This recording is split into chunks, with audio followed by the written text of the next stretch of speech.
Party people, let me see you now. Throw your hands up, yeah. We got the good rhymes, we're making the good times. We're taking over your mind and we getting the good vibes. Now you're telling me don't stop the melody. Good times ahead of me, yeah. We got the good rhymes, we're making the good times. We're taking over your mind and we getting the good vibes. Now you're telling me don't stop the melody. Good times ahead of me, yeah. We got the, yeah. Party people, let me see you now. Throw your hands up. We got the good rhymes, we're making the good times. We're taking over your mind and we're getting the good vibes. Now you're telling me don't stop the melody. Good times ahead of me, yeah.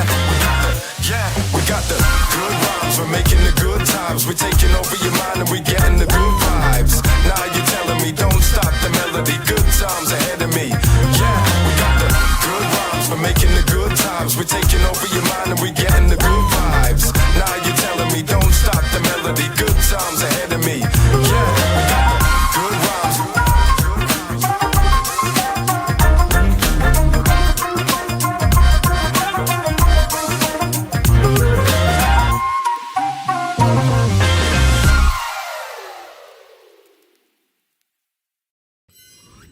Hello, everyone, and welcome to Stream. It is 6/12/2026. Hello to live crew. Okay, so everybody has named themselves now. So the live chat is to live crew, and the replay crew has been renamed to Plan B, which I think is so fantastic. Welcome, chat. Hello, everybody in the live. I see Stir Crazy, Deb, Mr. Pike, Marcy, No Thanks, Mother Duck, Arthur, Wanda, Melissa, Vilmarie. Hello. Who else is in here? Who do I see? People just talking. I see RJ. As always, hello, everyone. Okay, so Jane Jones, happy day after your birthday. Thank you so much. I had the best day. Okay, so last night, guys, I had the best time. Everybody's like, how was your birthday? And I'm like, it's great. And they're like, what did you do? And I'm like, well, first of all, I got to stream with my internet friends. Then I got to go, I cleaned my house because I have to get ready for my sister's, graduation party tomorrow. Then I went, and then I relaxed. My daughter was at camp. My son was just independently playing, and I'm like, what do I do? Hi, Corgi Mom. Hi, Nugla. How are you? Dr. Doomscroller. Hi. Hello, everyone. Love my hair today. Thank you. I blow-dried it. Thank you, Brittany. So then I just relaxed, and I was like, what do I do with my hands? And then that was it. And then everybody got home, and it was me, Pork Chop, Little Ham, my kids, Mr. Bears, and we went to Honey's, and we had the best time. And they came over, and they were like, it's your birthday, and they do the clap thing. You can't embarrass me. You can't embarrass me. It's funny because my sisters are like, you can't embarrass me. I was there, and they were like, happy birthday, and I'm like, Yeah, you can't embarrass me. I don't get embarrassed very easily. Good morning. Off to work. Bye. We love you. Catching your live. Happy pinch day. Hello. Okay. So with that being said, some information was dropped into my lap, and we have been covering the Michael Maricini case, but some of the friends in the DMs have dropped some information. So we can go, or we are going to talk about some bankruptcy, and people said it was fun. And so I am going to, I'm going to read it over. Yeah, so my daughter is 6, and since she was 3, she calls Chili's Honeys. She always says, hi, Bruce. She always says, hi, can we go to Honey's? But she actually means Chili's. So now we call Chili's Honeys. Yeah. So we used to go to Chi-Chi's. Oh my God. Does Chi-Chi's even exist? It was so embarrassing. Yeah, I don't care. Hi, Nick. How are you? All right, everyone. So let me just give you a little synopsis, right? Ronn and Jan Owens filed. I need to get myself a teleprompter up here so I can read it and look at you at the same time, but I have my notes. Ronn and Jan Owens filed for wait. I always do this. If you aren't subscribed already, please consider doing so. And during the stream, if you could go down and hit the little thumbs up button and like it, it helps distribute it all over the place. Ooh, I have to notify the Discord. There we go. Mr. Pike probably already did it because he's the best. But anyways, hey, Rob. And so that's that. Okay, so Ronn and Jan Owens filed for Chapter 11 bankruptcy on May 22nd of 2026. And this is their second bankruptcy in less than a year. Their first was filed in August of 2025, and Chapter 11 is a reorganization, meaning that they're not trying to erase the debt completely like a Chapter 7, which is what Laura was trying to file for, I believe. And actually, their other bankruptcy, I also believe, was a Chapter 13. So they're not trying to erase that debt, but they're they're asking the court for some time so that they can come up with a plan to pay the debt back while also keeping their stuff. And I assume that it's the house and the mesita, right? Honestly, if that was my mesita, I wouldn't even clean it. Honestly, I think about selling my house more than I think about cleaning it. I'm like, maybe I just should sell the house because I keep cleaning it and it keeps getting dirty. Hi, Toadette. How are you? Hi, Stir Crazy. Another day of mowing lawns with bacon in my ears. Let's have a great stream. Yay, Steve. Steve, do you mow lawns? I hope this isn't your same lawn. You're just mowing the same lawn every day. You have no grass. You're just mowing dirt. Hot Girl Summer over here at Ches Bears. Thank you. I am feeling good. Guys, listen. I told you guys a couple days ago that I've been prioritizing walking, strength training, and my sleep. I've also been mindful eating, but I'm not going to kill myself. I'm 41, bitch. I'm 41. If you don't like it, don't look at it. But I do want to feel better. I've been playing softball again. I am down 6 pounds. I got up to 150, and I'm just trying to see where that goes. But as far as Hot Girl Summer, I feel so good. I feel good and I feel spry and I feel pretty and that's all that matters. So I feel good. So anyways, so they filed a Chapter 11 reorganization and they're not trying to fully erase their debt. But the numbers don't necessarily work in their favor because they disclosed $1.51 million in assets and almost all of it is the house. And that's against over $1.9 million in debt. So you have two mortgages, servicers who have secured claims on the property. One is Senlar for $215,000, and then Select Portfolio Servicing for $1.69 million. And those two claims alone are more than the house is actually worth. In my opinion, let it go. Let it go. Yes, Jugs for Justice today. Oh, my mug's upstairs. Guys, if you guys want, we have a Jugs for Justice. That's whenever the girls are out, we have Jugs for Justice here. I have a mug, and I sent one to Meg because me and Megan Fox are the Jugs for Justice. So that's that. They should have just let the house go. I know that that's something that Tiffany says a lot, like if she cared, because you have to remember that her daughter Sarah was also on the loan. And if they go into bankruptcy and they go into debt, that's going to work against her own child and their grandchildren. So, everybody's opinion is save the child and let it go. Their reported income is inconsistent. Surprise, surprise. Within the same filing, Schedule 1 says that they make $21,333 a month. And then their currently monthly income statement says $14,939, which is a huge discrepancy. How are you missing that large amount of money? Jan is listed as retired, but also collecting $250 a month from a business that is never described. And they also listed 7 horses valued at a total of $1,000.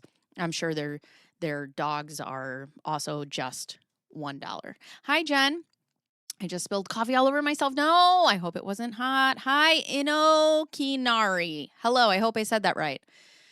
Hi, Chad and Bears. Afternoon. Hello. Multiple lawns. I started my own landscape business. Oh, awesome. I love that for you. Also, I was in the Reddit. I try not to go to on Reddit because I don't know. I don't want to read comments about myself. Okay, listen. But I go through just to kind of see what people are saying. Everybody's generally positive about the live streams. There are a couple of people who are like, listen, this is bad for my ADHD. I can't handle it. If you don't like the live streams, I do have all of this broken down on long form videos. I am going to get back to long form as soon as I save up enough money for a second camera.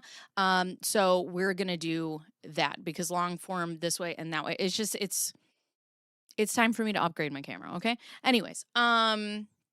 So I just want to let people know that if the live stream and me talking to live is not your thing, that's totally cool. I do have long form videos if you go to my video tab. It could be the gross and net amounts. Okay. 2 horses are worth more than 1K altogether. Hi, Rebecca.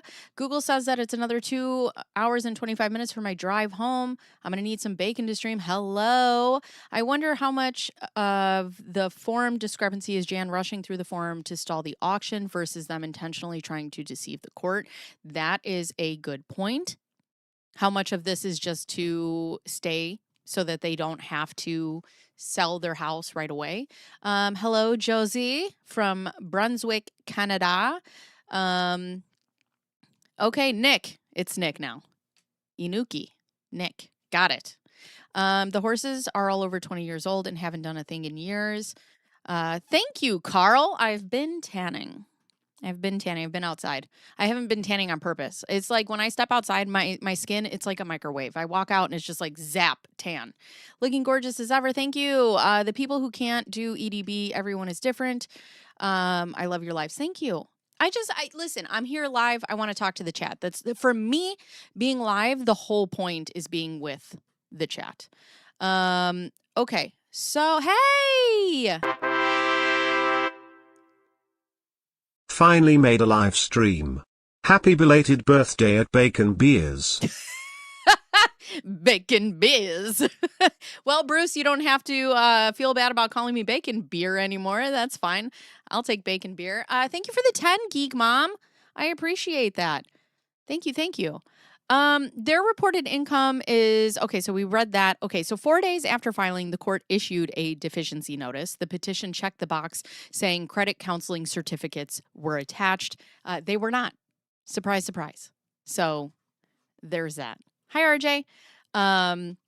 Then the court also flagged missing Social Security statements, missing employer payment declarations, and missing creditor mailing lists. If those aren't fixed, the case gets dismissed without further notice. So the one thing that, I think we can all say, which is consistent through any paperwork that any of the Owens do, they are very selective about what they put in and what they keep out. And, they have a very, very interesting relationship with documentation. I've said it before, I'll say it again, and I'm sure I will say it again. I love your live streams. Thank you. Looking gorgeous. Thank you. This is a wonderful community. Happy post-birthday, King Jolyon. Flox, I love you. Breaking, the Owens have qualified for a season pass to the local courthouse. We love that for them. Jack, I have to ask you, do you think that if they go enough that they get a stamp on their card and a free coffee? So, there's that. Hi, Minnie T. The automatic stay, which is the legal freeze, so that's stopping the foreclosure right now so that they can get some more time, is limited to 30 days because they had a prior case dismissed within the last year. So there is also an active JP Morgan Chase lawsuit against them already listed in the schedules. The meeting of creditors is June 30th, so I'll write that down. The last date, June is very busy. June is the meeting of creditors. And then status conference is July 7th, and then Laura's trial, which we are manifesting that she goes to, is July 29th. So we also know that her plea deal expires June 26th, and then they have a hearing for June 29th. So very, very busy. Justice, God damn it, RJ. There will be none. There will be no Justice for Mr. Bears. Not to Laura, but soon we'll get a coffee discount when she gets that gig at McDonald's. I was thinking about that yesterday. It made me laugh. Steve called me a McDumbass. So cute. My son used to call Chili's the red pickle. You know what? I've been seeing the Knicks on the news, and I don't know. I don't know anything about the basketballs. I'm originally from Chicago. The only thing I know about the basketballs is that we had, the 90s and Michael Jordan. And also, I decided that I was going to be married 6 times so that my groomsmen could wear T-shirts that said repeat the three-peat. And then I had a guy on my softball league that says I would like to be number 1 and then number 6. And I'm like, okay, whatever. Oh, God. I believe in her. She can do it. We all believe in her. We all believe. Because that's what we do. We tell Laura to go to try Laura Owens. Do it, do it. We believe. God damn it, Mr. Pike. Tell your story. Go to trial. You're not a liar. We believe you. Do it, do it. Hey, Laura Owens, go to trial. We believe you. Everybody else is lying. Go to trial. Laura Owens, we can do it. We believe you. Bacon, did you and your family have a great dinner? I did. They also brought us one of those molten lava cakes, and it was amazing. So the legal freeze is limited to 30 days because they had so I already read this. Okay. So that's everything that we need to know. That's everything that we need to know about kind of summarizing the case. So I have not read this yet, but this is, in regards to Elizabeth Ann Naylor and Ronald Stephen Owens, and this is the United States trustee's objection to emergency motion to extend automatic stay. So this is what we're reading first. I heard the fundraiser tomorrow. Jack is auctioning off doing a video statement analysis on the winner's choice. How cool is that? That is awesome. I love that. It'll make his Friday. I send him selfies every day. Every day he gets pictures of me because who shouldn't? Okay, so let's get to reading this. The United States trustee by and through the undersigned counsel files this objection to the emergency motion to extend automatic stay filled by debtors, Jack Black and Ronn Owens, pursuant to USC 362. Memorandum of Points and Authorities. Debtors filed their voluntary bankruptcy petition under Chapter 11 of the United States Bankruptcy Code 11. Debtors previously filed a voluntary bankruptcy petition in this court under Chapter 13 of the code on August 14th under the case number of this. Herein, before I get into that, what is the difference? Where's Big Tiff when I need her? Between chapter 13 and 11. So,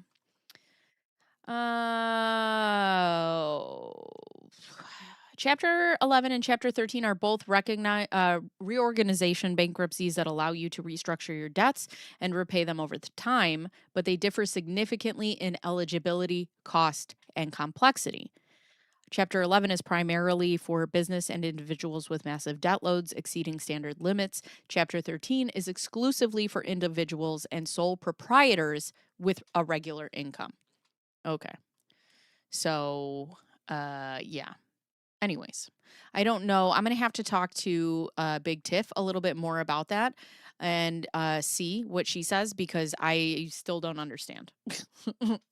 But that's one, it's bad, but you might be able to get it back. The other is you're completely screwed. Bad. Oh, I bet the Owens could get rid of 90 pounds of debt by making someone get a job and move out. Oh, a job. Yuck. Hi, Jacob. We love you. Okay.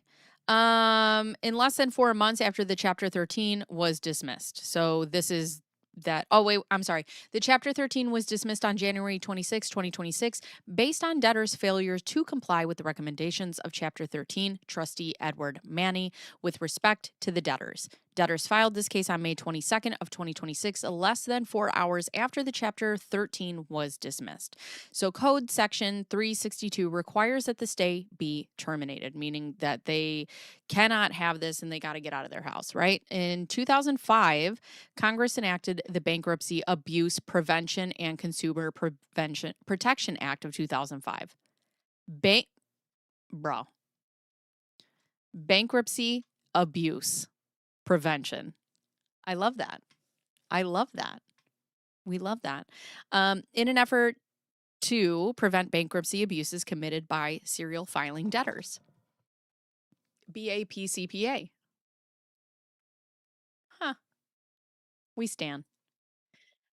The House report states, with respect to the interests of creditors, the proposed reforms respond to many of the factors contributing to the increase in consumer bankruptcy filings, such as a lack of personal financial accountability, the proliferation of serial filings, and the absence of effective oversight to eliminate abuse in the system. It's almost like she has their number. It's almost like she saw this coming. It's almost like she's done this before. Been telling a friend about this whole Low thing. She finally started listening to Love Trapped. Her mind was, oh God, I know. Yeah, can we start a pregnancy abuse prevention program? Please? Please? I've been singing Brick. When I told my husband about Low, he was speechless and was like, what the fuck? Everybody. Identical text from Section 302, titled Discouraging Bad Faith Repeat Filings, ultimately became codified in Section 362. If a single or joint case is filed by or against a debtor who is an individual in a case under Chapter 7, which was Laura, Chapter 11, which was them before, or Chapter 13, which is what they're going after now, and if a single or joint case of the debtor was pending within the preceding 1-year period but was dismissed other than a case refiled under a chapter other than Chapter 7 after dismissal under Section 707. So the other thing that we know was that Laura's case was dismissed and she is not allowed to file bankruptcy within a year. She was not allowed to do that. I know. She was like, I volunteer as tribute for sure. I don't know who Adam Montgomery is. Bankruptcies and the fake pregnancies, blows horn. Where's my horn? She's a brick and I'm drowning slowly. The stay under subsection A with respect to any action taken with respect to debt or property securing such debt or with respect to any lease shall terminate with respect to the debtor on the 30th day after the filing of the later case. Based on Code Section 362, the stay with the respect to the debtors in this case automatically terminates on June 21st of 2026 because the debtor's Chapter 13 was pending within the preceding year of this case and was dismissed. Code Section 362 allows the court to extend the stay on motion only if the party in interest demonstrates that the filing of the later case is in good faith and to the creditors to be stayed. The debtors bear the burden of proof to demonstrate good faith. Yeah. And just like it was Laura to carry the burden of proof that she was pregnant, it is Ronn and Jan's responsibility to show the government that this is truly what they need. When you bring this forward, you have to bring all your papers. You have to bring all your W-2s. You have to bring all your income. You have to bring all your statements. You have to bring everything forth so that they can get a better understanding of what your financial situation looks like. You cannot pick and choose these things. It has to be all of it. Hi, John. New grift idea from Laura, file bankruptcy for the fake babies. Oh, my God. I know. There is a presumption of bad faith in this case. You don't say. You don't say. Hi, Amy. I can smell the Queen's spreadsheets on fire all the way from Tampa. Under Code Section 362, a presumption that a case was not filed in good faith that can only be overcome by clear and convincing evidence arises if there has not been a substantial change in the financial or personal affairs of the debtor since the dismissal of the prior case. So, what has changed since they got the Chapter 13 Chapter 11 between now when they're filing Chapter 13? What has changed significantly in their income? The bad faith presumption applies here because there has been no substantial change in debtor's financial condition on personal affairs. Bacon, keep reading. Okay.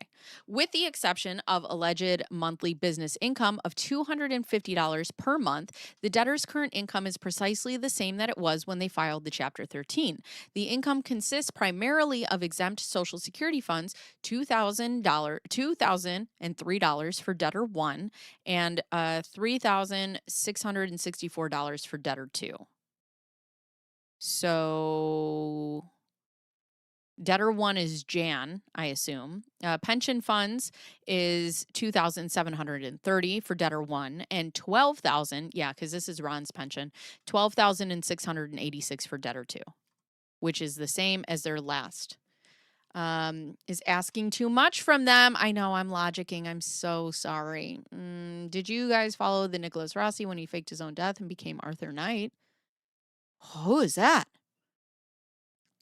The big change is that we owe more. That's a good point. Yeah, the big change is that we did nothing and now we owe more. Yay. The alleged $250 monthly business income reflected on Schedule 1, Item 8A, lacks any credibility. You don't say! Like mother, like daughter. The debtors failed to attach the statement required under Schedule 1, Item 8A, showing gross income, expenses, and net business income calculations, thus providing none of the necessary details to assess the credibility of their claim that they are suddenly earning $250 of net business income every month. Yeah, that's the thing. If you're going to fill in those boxes, you have to listen. This is all cause and effect, okay? If you're going to fill in the boxes, what is the cause? How do you get this money? Where does it come from? Money. What? Where? Where does it come from? Good Lord. And you're dealing with the government. Ugh. Please go down the Nicholas Rossi rabbit hole. Sometimes it's almost okay. I will write that down. The debtors attest that they are retired, and debtor Jan claims that she is the full-time caregiver for her husband. Moreover, no business income had been disclosed in the Chapter 13. Even if the $250 additional business income is verifiable, such income is insignificant and therefore does not amount to substantial change in the debtor's financial condition from their recently dismissed Chapter 13 filing. Yeah, thank you, K-Dubs. That's great. They Mad Libs the bankruptcy forms. They're like, we're just going to put shit everywhere and decide how it goes. I love that. Yeah, don't mess with the federal government. And that's the other thing. This is not somebody you want digging into your finances. Ever. Ever. Ever. What is in the filed box? We don't know. We don't know. I attest that I am not retired and pretty annoyed about it. Oh, no. Let's get you there. I think Jan said the podcast was only bringing in $200 to $250 now. Because in JFC. My father moved to LA. And the meatballs were getting burnt. Moreover, a comparison of the debtor's schedules, I and J in this case, and in the Chapter 13 confirms that debtor's financial position has not improved. So nothing has changed. It has worsened. Oh, it has changed. Never mind, it's gotten worse. Okay. In the Chapter 13, debtors attest that their net monthly income was $14,443. In this case, debtors attest that their net monthly income is just $406.80. Where did it go? If he's alive, he gets a pension. Where did his pension go? he gets a pension until he's dead. And sometimes, in some cases, pensions will be less, but they'll even be moved on to the spouse if they die. In this case, debtors, even accounting for the fact that the Chapter 13 Schedule J omitted the $12,286 monthly mortgage payment now claimed in this case.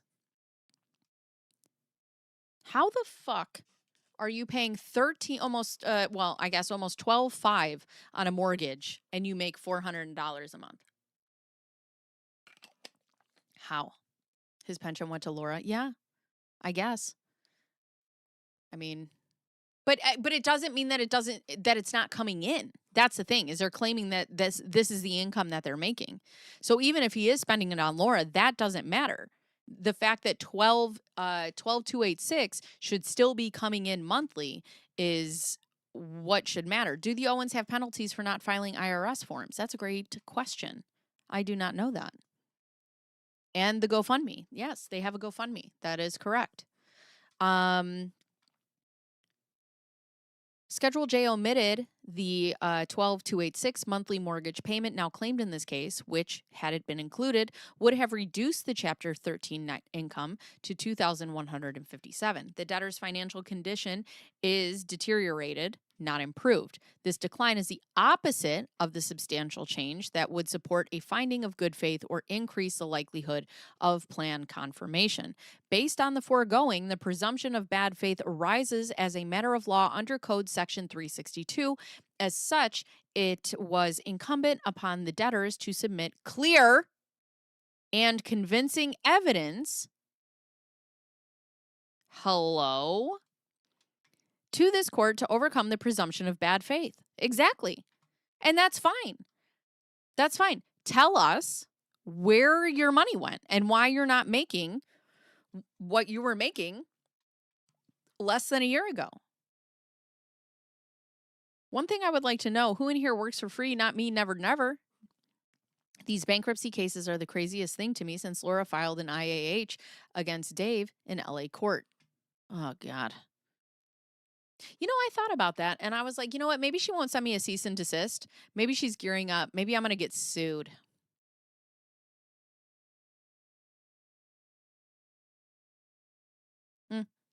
They haven't paid their mortgage in months. I think the money is going to Laura's criminal attorney. But that's still not the point, right? Like, I understand what everybody's saying. Like, this money is going to. It doesn't matter where the money is going. The money can go wherever. It does not mean that the money isn't coming in. And they're saying that their monthly income has gone down from, I believe they were making $21,000 a month from his pension, and he's still alive, and now they're only making $406 a month. Why has the income changed? Why is it not coming in? I think they don't know people can do math. What? Math? What? Bruce, I will punch you in the legs. Clear and convincing evidence? What is that? Hopefully she learned to leave y'all alone. The only win she's had was with Hey Rob, and it was minimal, and it was a load of bullshit. You know what? Listen, I know Hey Rob had a hard time. And Rob, if you are still in the chat, I know that you had a hard time. And I know that that's still a hard time, and it's something that's hard for you. But if that small win gets her the confidence to go to fucking trial, we stand a queen, Rob, and that queen is you. We stand. If she goes to trial, Rob took one for the team. I'm suing Bacon for looking better than me on StreamYard. Not a chance. I can't beat you. No more pension for you. Tiff Dog has smoke out of her ears. Bet. I bet you she woke up in a cold sweat last night. Commingling money. I think we're at a dozen lawyers in this community, either creating content or regular commenters. Godspeed if she sues.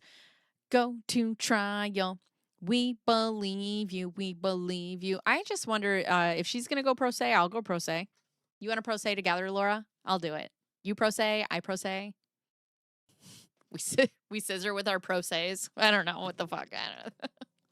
Anyways, so they need clear and convincing evidence. which nobody in this family understands what that is, to this court to overcome the presumption of bad faith. They wholly failed to do so. I don't want to, no. The debtors have presented no evidence, much less clear and convincing evidence, to demonstrate good faith. I just love that she repeated herself. She just reiterated what she said 3 different times. In court pro se. I would love, what?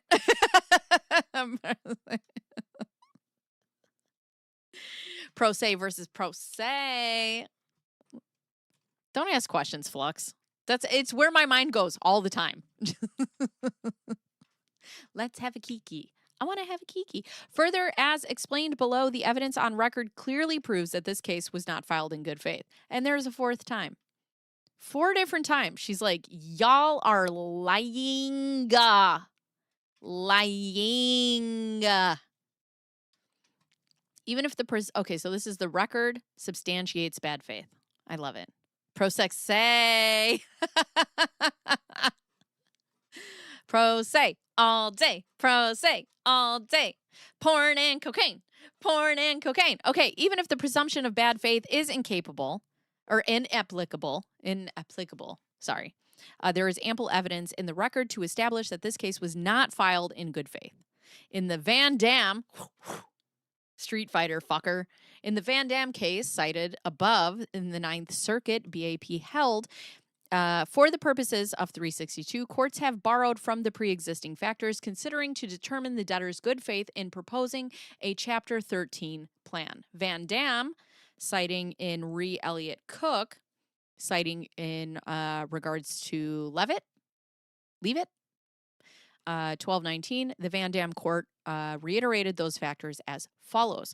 Whether the debtor misrepresented facts in the petition, unfairly manipulated the bankruptcy code, or otherwise filed the current petition in an inequitable manner, the debtor's history of filings and dismissals, whether the debtor only intended to defeat state court litigation, and 4, whether egregious behavior is present. It is. It is. They can choose to put their income towards Laura's legal defense, but that doesn't mean that their creditors are left holding the bag. You don't get a free house because baby girl can't get a date. Yes! Best I can do is Amazon Prime and is not Van Dam, more like, oh, damn. I love this. Is egregious behavior present? Put a 1 in the chat if you think it is. Each of those factors weighs against a finding of good faith in this case. So we have A, misrepresentations and pleadings. The debtor's sworn disclosures in this case and the Chapter 13 are glaringly contradictory on a number of material matters. For example, I love this. No free houses for the single. Well, that's not fair. No, for the single. We'll free housing for the single. That's fine. We don't free houses for the fake babies. No fake pregnancies. For example, in the Chapter 13 case, the debtors valued the property, in quotes, as defined by debtors in their motion at $1.5 million, claiming that they owned only 50% of that value and that the debtor's daughter and son-in-law, Sarah and Christian Navarro, own the remaining 50%. So there's that. Great. Way to put your kids into debt, guys. I love that for you. Doesn't at least part of the mortgage forgiveness come from our tax dollars? I don't know about that, Violet. That's a great question. If our queen says egregious, that's good enough for me. What? I misrepresented myself? Question mark. Oh, guys, we have a new chat alert. So if you guys press exclamation point question mark when we say question marks, then ta-da! For when I yell question mark, we have now fire question mark emojis. Also, if you do exclamation point TR, we also have another little surprise. It's TR and B-hole. So there's that. Yay. So now everybody can use it together. Yay. In this case, debtors now claim 100% of ownership of the entire value proper. Whoa. You can't do that. You can't do that. Why Oh, it also might be on like oh no, there it goes. If you put 50% in, you take 50% out, you do the hokey pokey and you turn yourself about, I'll tell you. Because here's the thing. So, okay, let me get with my paper and a pad. Look at you with all the B-holes in the chat. I love it. Show me your B-holes. Speaking of Street Fighter, I'm kind of curious how Cody Rhodes would do. I'll tell you, I love that they kept it camp. I want to see it. Okay, so they have debtors, so 1.5 million on the house. Also, when you guys spam the chat with stuff, it does a lot of stuff for engagement, which is really great. Mortgage forgiveness does not come from our tax dollars. Okay.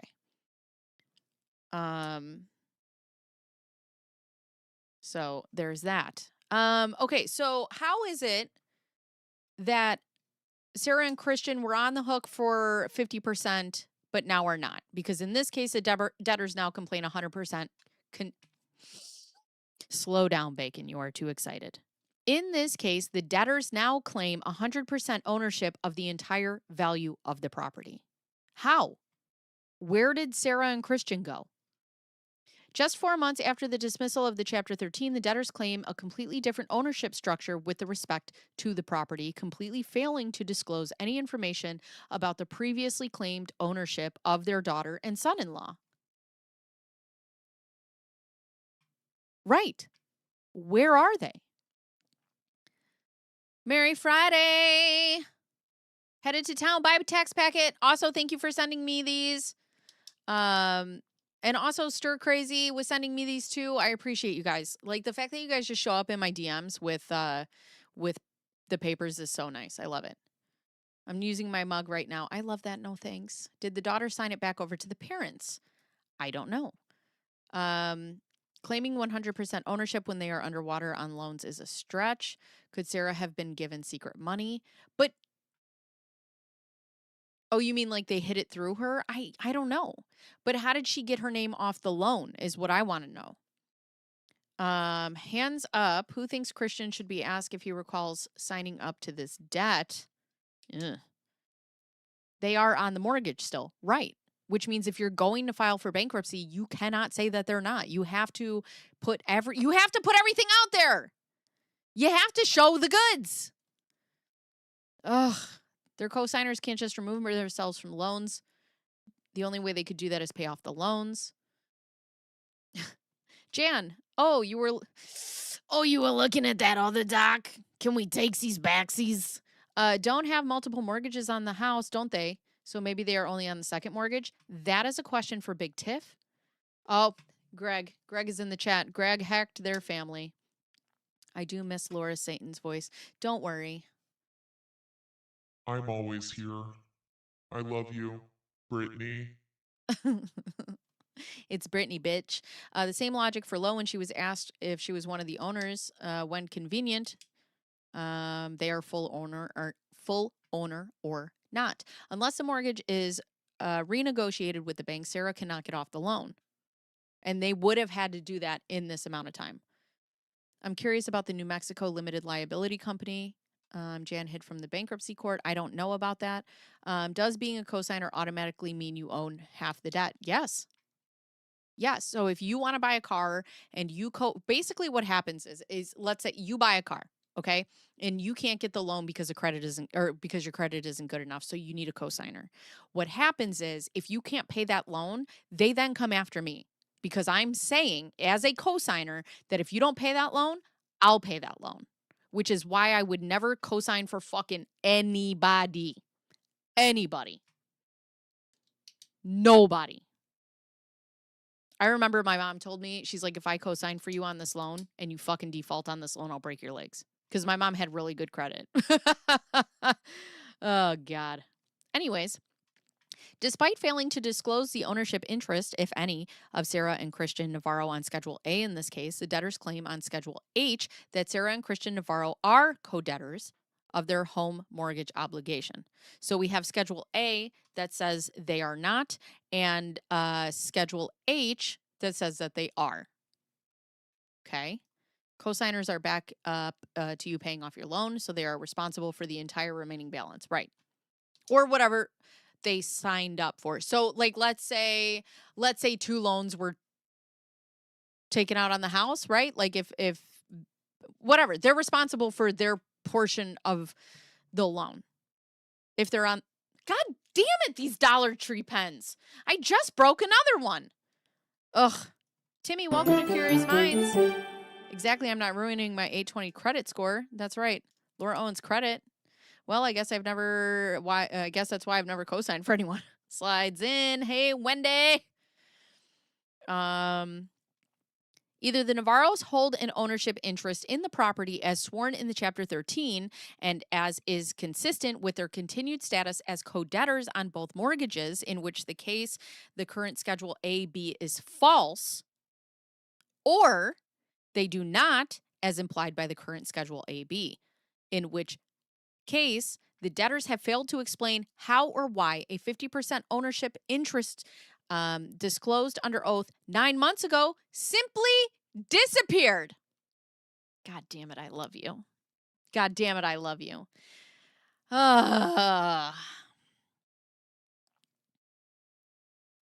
Either way, one of the debtors' 2 sworn submissions to this court is false.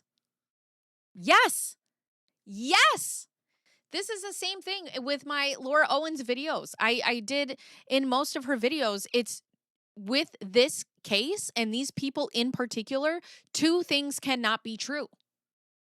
Either Sarah and her husband are on the mortgage for the loan, or they are not. And it is not complicated. It is as simple as that. Disappeared like the twins. Bye. See ya. Julie, hi, we love you. Simple, Owens math, right. They have vanishing loan syndrome. I never realized that one of the joys of being British is that we have no clue what our credit scores might be. Credit scores are a fucking scam. It's a scam. All hail the queen. But if the house foreclosed, the loan owners may not come after them for the difference, right? But it ruins Sarah's credit. Yes. I believe. Jan filling out paperwork. What do I put here? Heart emoji. How did Laura get a loan for a car with no job and no income? Her dad's got money. It is a scam. Isn't mortgage ownership deed a record document? Couldn't they pull it up from the records office or go to the title company? Yes. Yes. However, as the person filing for bankruptcy, it is your responsibility, and that's what it says up here. It is your burden to bear, okay? It is your burden to have clear and concise evidence of how you get from point A to point B. It is not on them to go searching for documents, which, So basically they have a pretend mortgage. I don't know. It's all a scam. All a scam. 3 options. Chapter 11 is wrong, Chapter 13 is wrong, or both are wrong. I mean, yes. But when we're talking about the mortgage, only one thing can be true. We have credit scores and we can see them. Oh. There's not enough room for Jan to write her little stories in those spaces. In the Chapter 13, debtors disclosed unsecured debt of $511. Okay, so now they have $511,327. Hey, thank you, Erica. Welcome to members. So that is more debt. So this is $1.5 million for the house. Then $511,327 of debt. Okay. In this case, the debtors claim 0 unsecured debt. Oh, that was in their other one. So how did they pay this off? So this disappears. I hate the way this is set up. I need this. Oh, here's my draw. Okay. So this here doesn't exist anymore. I need a highlighter. That's what I want. I want a big old highlighter. Thick. Make it thick, mama. Oh, yeah. Just like that. This is gone. This doesn't exist anymore. Give me a red. Let's go. Buy. In this case, the debtors claim 0 unsecured debt. So now that just buy. It's just a mistake. Come on. You can be on a mortgage loan, but not on the deed, which probably, Sarah, unfortunately. Yes. Hi, 99 Problems. How are you? The government only goes through the trouble of getting your documents when they prosecute you in a criminal case. It's just a minor mistake. That's a lot of money. Where did it go? How did they pay it off? Right? Debtors have disclosed no information and provided no explanation as to how over $500,000 of unsecured debt disclosed under oath 9 months ago has been entirely eliminated. Where did it go? Where did it go? So satisfying to see an official document calling them out on their BS. I can't wait to see how much they'll try to retaliate. Well, you're going to retaliate against the government, girl. Not me. Couldn't be me. Get me my tinfoil hat. I'll be sitting in this basement by myself. No thanks. Credit cards are unsecured debt, and we know by that they have the truckloads. Oh, yeah, the JP Morgan is suing them, right? In the Chapter 13, the debtor statement of financial affairs, SOFA, so fucking broke. Items 4 and 5 disclose no income of operating a business. No income from operating a business, okay? In this case, the debtor's SOFA item 4 discloses gross income of $12,500 earned between, you know what? I'm going to do green for plus and then red for their minuses, okay? Earned between January 1st of 2026 through the petition date. So January to May, they've made, where's my calculator? Here. So January to May, they've made 12.5. Oops. 12.5. Okay, and then May is the 5th month, right? Divided by 5, that means they're making $2,500 a month. So where is that up here? Where did they put that? They put in where they're making $250 per month. Let's see. Here's the Social Security, $250 monthly business, $250 again. Debtors attest that their net income is $406. That is very different than if you say that you have 12.5 earned between January 26th and through May. That's $2,000. Sink the Titanic. I'm sorry. There will be no logic here. I'm so sorry. Maybe the money is under the casita. Maybe it's in the casita. If they could clean it, they could find it. This is actually so crazy, though. I feel like this is all delaying tactic to buy time. Incorrectly filling out paperwork has worked for Laura. So annoying. Yeah, except for the fact that, again, is this not perjury? Ay. It's just a minor perjury. They were writing up a protection order against Queen Jennifer right now. Jennifer called me a dumbass.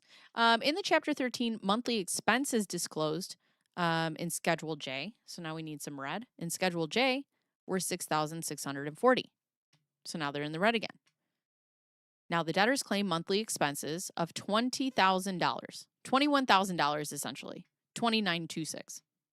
Even assuming the Chapter 13 Schedule J had disclosed mortgage payments of $12,286 per month, the total expenses disclosed in Chapter 13 would be $18,926. I hate math, Bruce. I'm not smart enough for math. God made me pretty. He didn't make me smart. Okay. That's the colors I use for my planner. Income debts, multicolor pens. Yay! I love it. Some check those storage units for cash.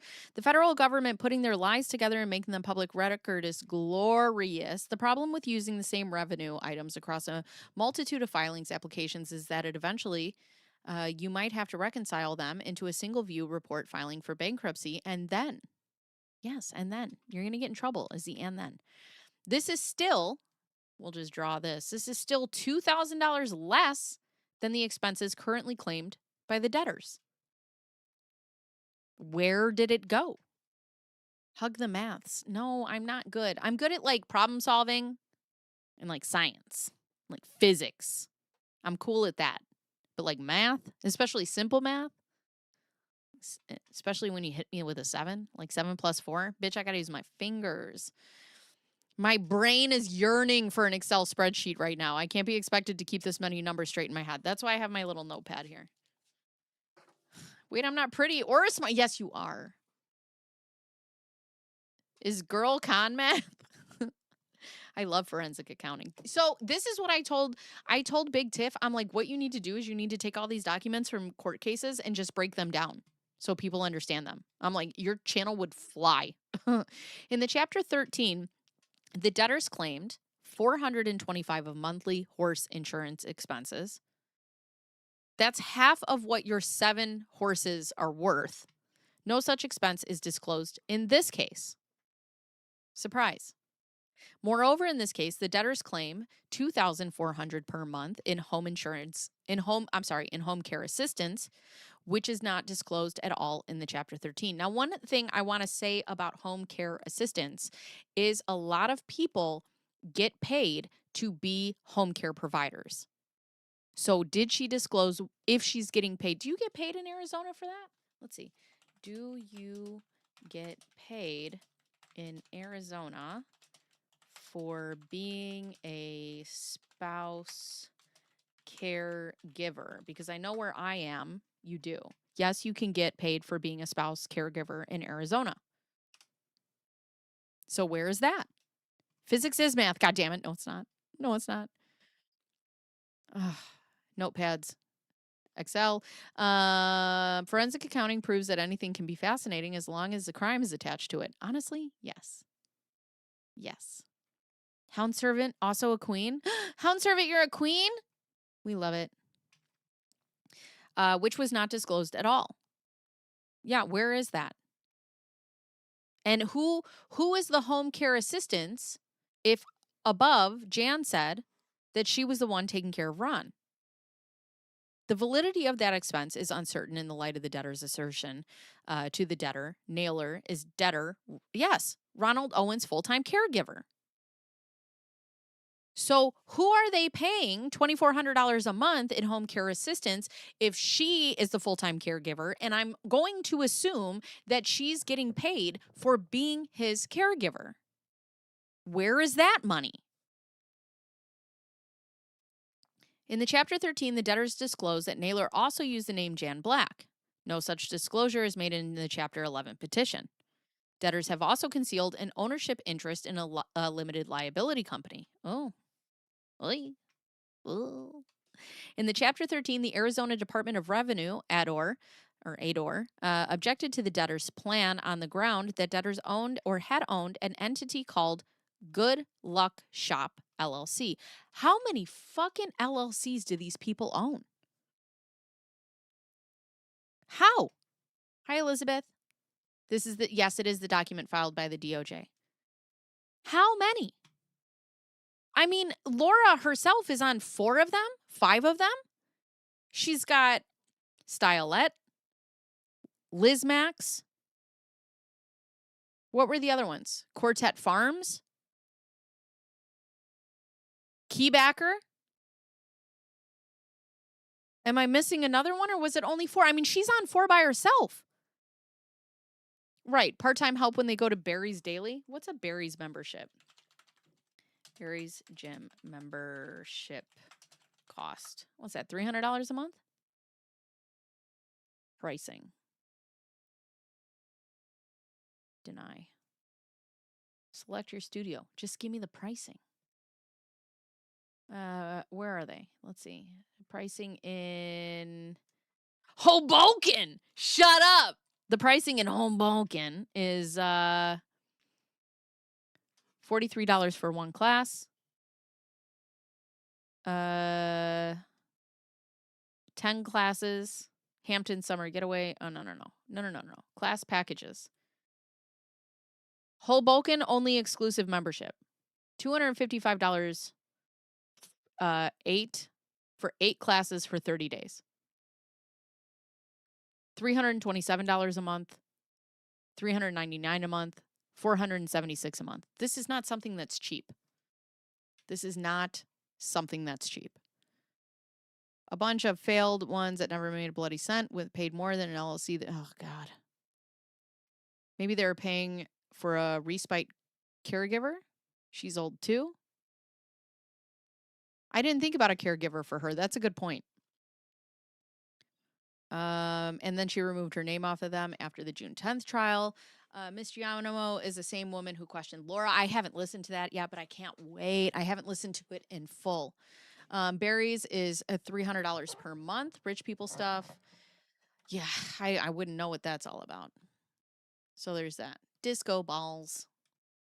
Public records confirm the objection was well-founded, as in the New Mexico Secretary of State's database identifies Naylor as the member and manager of Good Luck Shop LLC, formed in New Mexico on November 1st of 2024. When were they in New Mexico?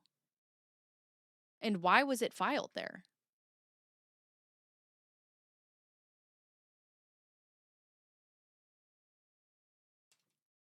A true and correct copy of that public document is attached hereto as Exhibit A.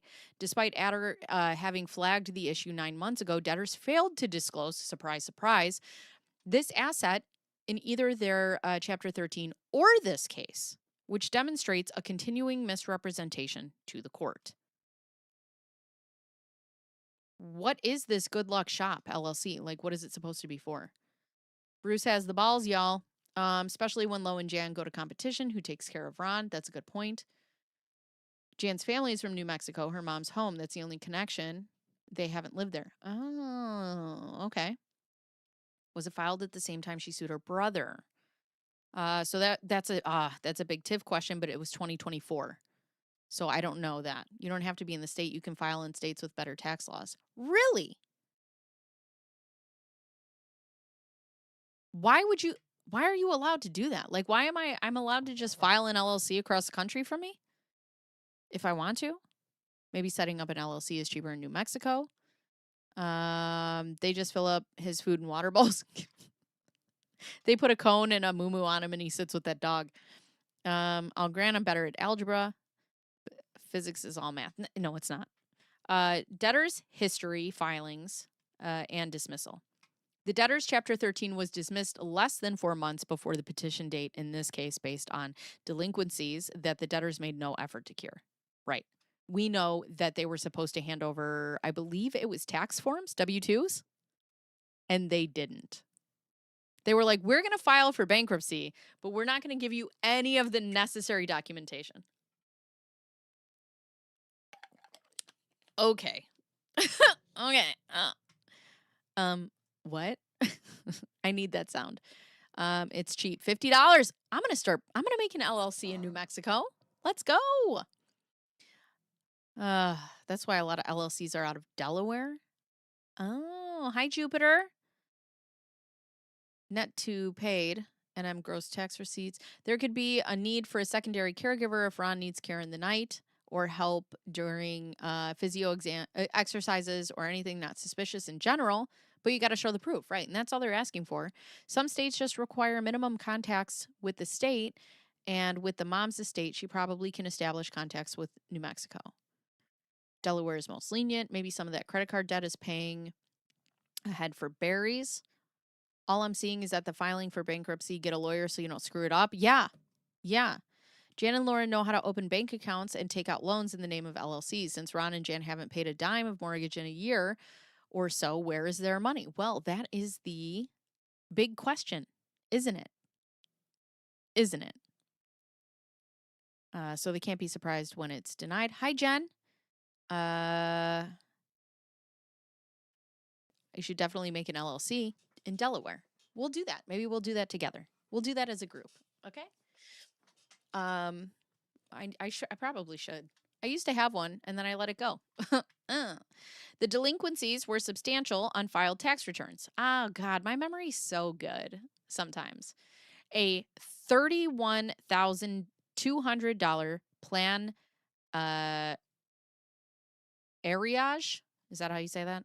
But a plan, and a feasibility shortfall. The Chapter 13 trustee explicitly laid out the following issues that were required to be addressed. Number 1, resolve a proof of claim filed by the Arizona Department of Revenue, which had objected to the debtor's Claim 13 based on debtor's failure to file transaction privilege tax returns and failure to file income tax returns for the years 2023 and 2024. How are you rich and you can't file your tax returns? Why are you doing that? Why are you doing that?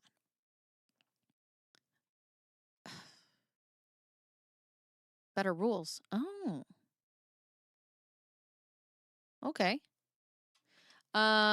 Resolve a proof of claim filed by the U.S. Bank Select Portfolio. File Arizona income tax returns for 2023 and 2024, and file the Arizona TPT returns for quarters ending December 2024, March 2025, and June 2025. I originally assumed Jan was parking the money with her daughter, but Jan wouldn't want to lose access or control a bank account in an LLC shell company is the only way. Laziness. You can't use, you don't even have to do TurboTax. I'm not even rich, and I have an accountant. I have somebody that I go to, and this is the problem when you think you're the smartest person in the room. This is how you fuck it up. I know what my strengths are, and I know what my weaknesses are. Accounting, one of them. So I go to a little lady that I love so much, and I give her all these papers, and then I pay her to not fuck it up. A feasibility shortfall sums up every Owens filing ever. Exactly. They don't want to pay what they owe, so they're holding off on taxes. Also, if you guys are content creators and you're making money, please put away 30% of what YouTube pays you at the end of the month, or what your super chats are at the end of the month. Please do that. Please. So that every year when they're like, hey, you owe us this money, you're not fucking broke. The rich are pros at moving money around. Oh, we have to remember not financial advice so YouTube doesn't get mad. Yes. No, this is not financial advice. Not me. Wyoming and Delaware have better anonymity for out-of-state residents. Visiting a bank in New Mexico is a drive away. Oh. Easy peasy. I'm in Texas now. $300 to set up here. Texas franchise tax is paid, but only if you make a certain amount. I can't remember the amount, but it's high. I pay $0. I have a side business. Oh. My former LLC, we had an attorney and an accountant, and we weren't blip on their wealth. I had an attorney set mine up. He was actually very sad when I told him, I think it was this past year, I'm like, I'm going to let it go. He's like, are you sure? I'm like, yeah, man, I can't pay for it to like just keep it going. And he's like, all right, we'll let it go. And now I need another one. God damn it. Which I'll just call him back because he's great. Jan, we totally had our taxes done. They were done by insert prototypical fake name of someone who is of some cultural stereotype and is good at numbers because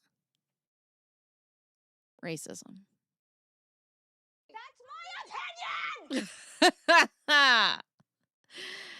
American taxes are mad, which works very nicely for me. I know. Save us, please.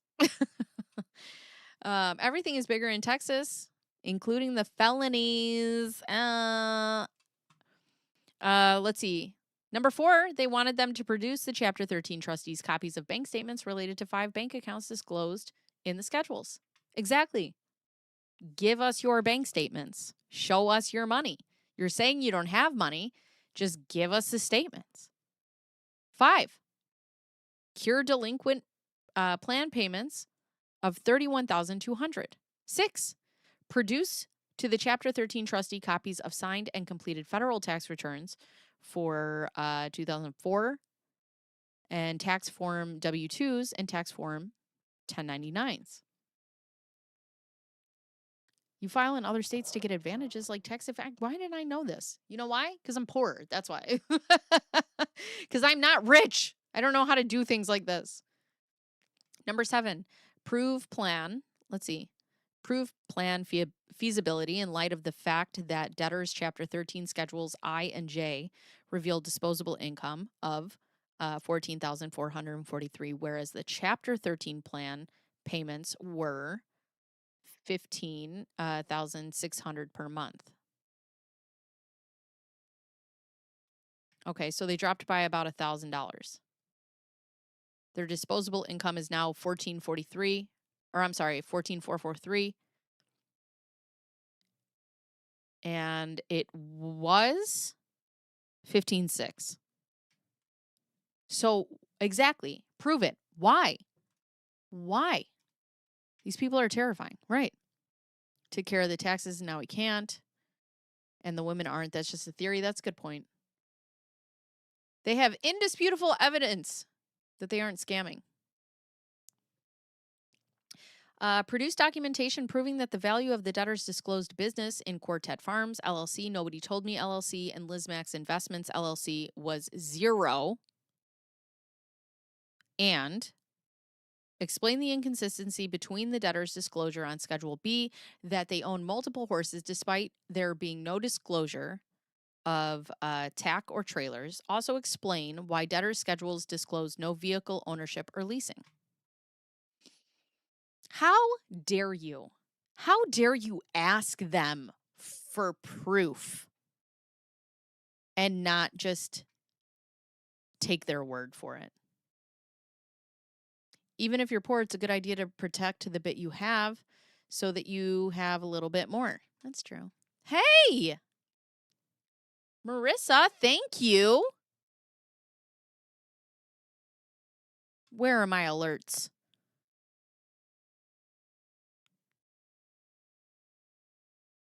Where the fuck are my alerts? What the fuck? All right. Teresa and Joe from Real Housewives of Teresa was New Jersey, New York, New Jersey. Filed bankruptcy, didn't file tax returns, and that's how they ended up prison. When Joe got out, he was deported back to France. Wasn't he from Italy? Was he from France? And can't come back to the U.S. Huh. Yeah, Teresa did. How many years was she in prison? So like 3? She went to prison. Teresa scares me. I don't like her. I would never even cross my mind to scam the way that they scam. The entitlement drips from everything they do. Their whole vibe is just trust me, bro. Marissa, thank you for that 20. I really appreciate that. I'll make sure to put that in my LLC. My new LLC. My new shiny LLC. I should call it my Bacon Bears BB LLC. Bacon Bears LLC. The Owens just can't keep their story straight, financial or otherwise. Right. Mortgage fraud too, I think. Why aren't they making any money through these LLCs? Because they're probably expensing personal items through their companies. Oh, I've been a fly on the wall in a soon-to-be foreclosed house in January. When wait. Okay, I read this wrong. Whoa, I thought you were actually there. Oh, to have been a fly on the wall in the soon-to-be foreclosed house when Jan opened this document. Right. Joe is Italian. We need to see the books. Where are my fucking alerts?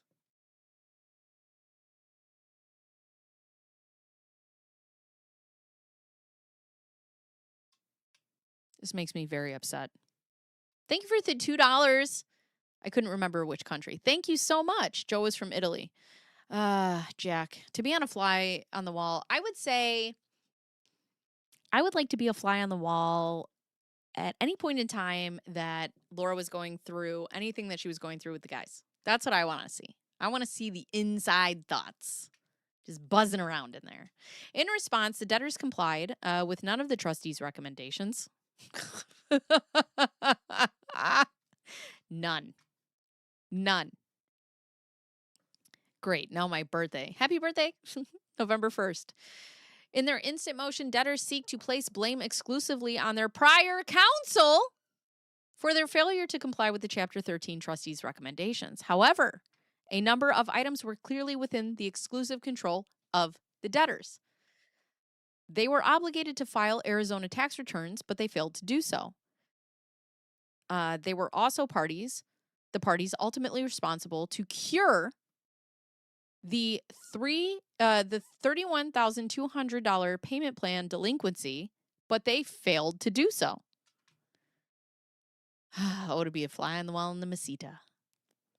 They don't care. I don't think this filing affects them one bit. If they had any real consequences, this and their child would never have gotten that far. Great point. Poor Ron just sitting in the black chair, know nothing about the fact that their home is being closed upon. Queen Jennifer has a spreadsheet and receipts. Fly on the wall in her meetings with her criminal attorney. Oh, I would love to see it. Of course they're blaming. Right. First, you'd have to fight off horse flies and dog poo flies. Fit a good spot. But then it must have been magnificent. What? Likewise, the debtors, as the taxpayers, had the ability to produce copies of their 2024 federal tax return and related tax documentation, but they failed to do so. Bro, any one of us, who is their prior counsel? I don't know. Did they? Apparently, they got a lawyer for the Chapter 13.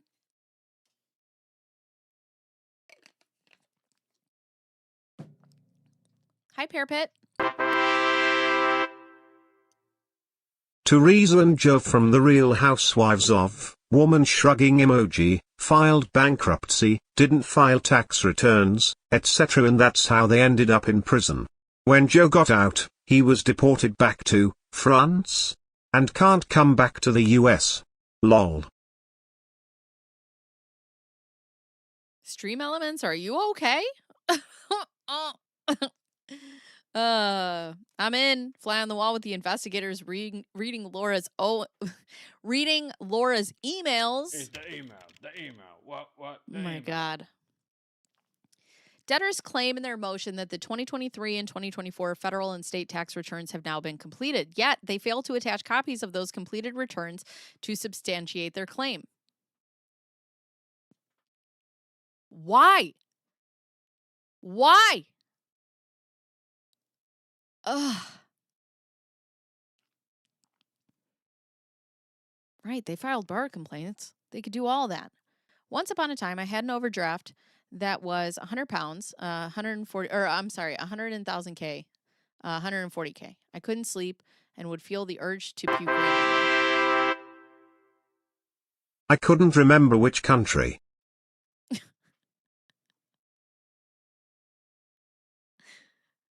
Oh, thank you, Dana. Don't worry. We'll get this announcement. We'll get this alert 30 minutes from now.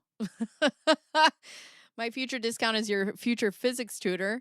Degree and taught 12 years. Yes! Teach me the maths.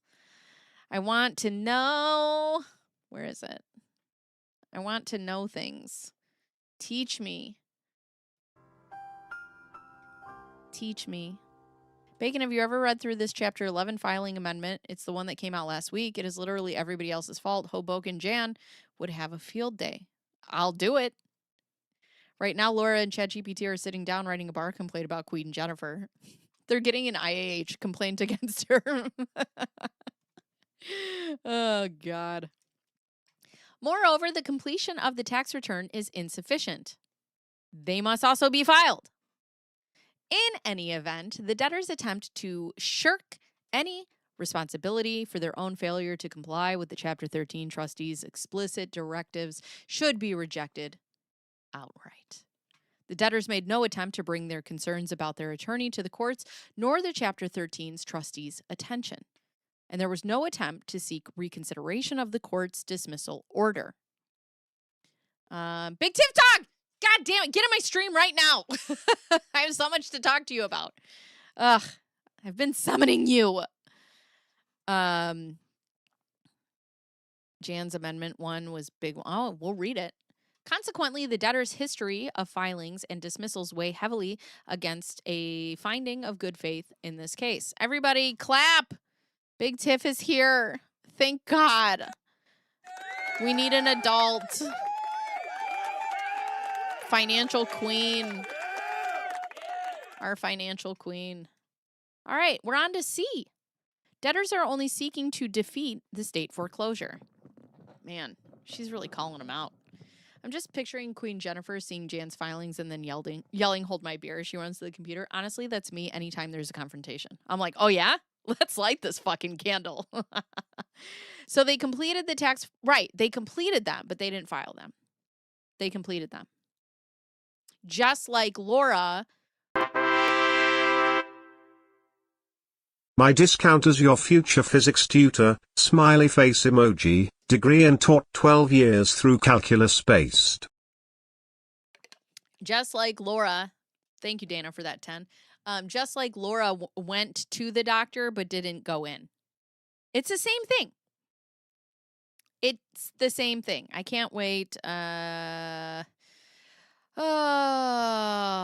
But I'll try it. No, it's okay. I know that you have a life. And I will have some, I'll write down my questions for you. On February 19th of 2026, a notice of trustee sale was recorded with the Maricopa County Recorder's Office disclosing that a trustee sale of the property would occur on May 26th of 2026. A true and correct copy of the publicly available notice of trustee sale is attached hereto as Exhibit B. The debtors filed this case just 4 days before the scheduled sale. The timing. The timing. Stream Elements has been hacked by Greg. Greg! Where are you? Oh, yeah, you know what? The more we get into this, the more I agree with that, Brittany. It's just a small difference, right? It's like what did Amber Heard say? She said that she would give them, right? She promised them. When language says they didn't file their taxes, do they mean with the IRS or the bankruptcy? I assume with the IRS. I assume. It's the start of the Terminator. Well, I treat mine well. I try to compliment them and say thank you. So hopefully I won't die. Debtors essentially admit that this case was filed for the sole purpose of halting the trustee sale of the property. They do. They do. Debtors admit that if their motion is denied and the trustee sale proceeds, it permanently terminates this reorganization. Right? Pledge. Right. I pledged. Yes.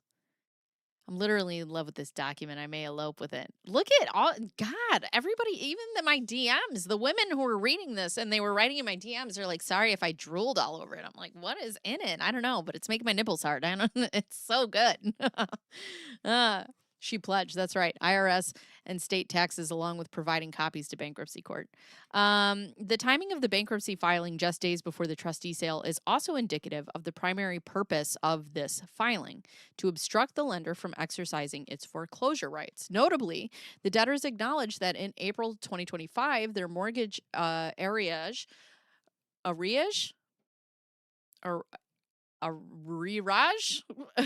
shit, was only $24,000. Since then, the debtors have apparently failed or refused, I'm going to go with the latter, to make their monthly mortgage payments, resulting in a current mortgage arrearage in excess of $191,000. These are numbers I have never seen. What? One in the chat. Is a filing. Yes. One in the chat if you want Bacon and Tiff combo going through the chapter 11. I'll listen to Tiff tell me anything about money. I love it. I will be lurking. Hi, Kim. Arrearage.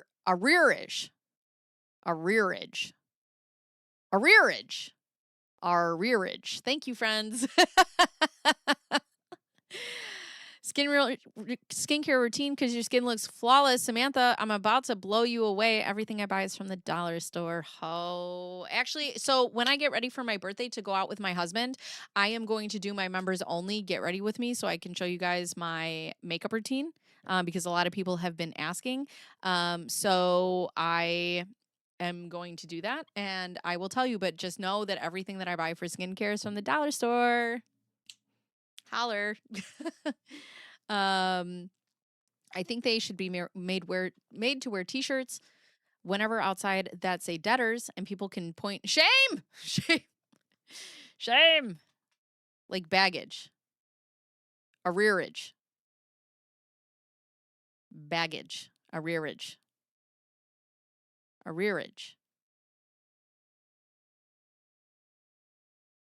yes,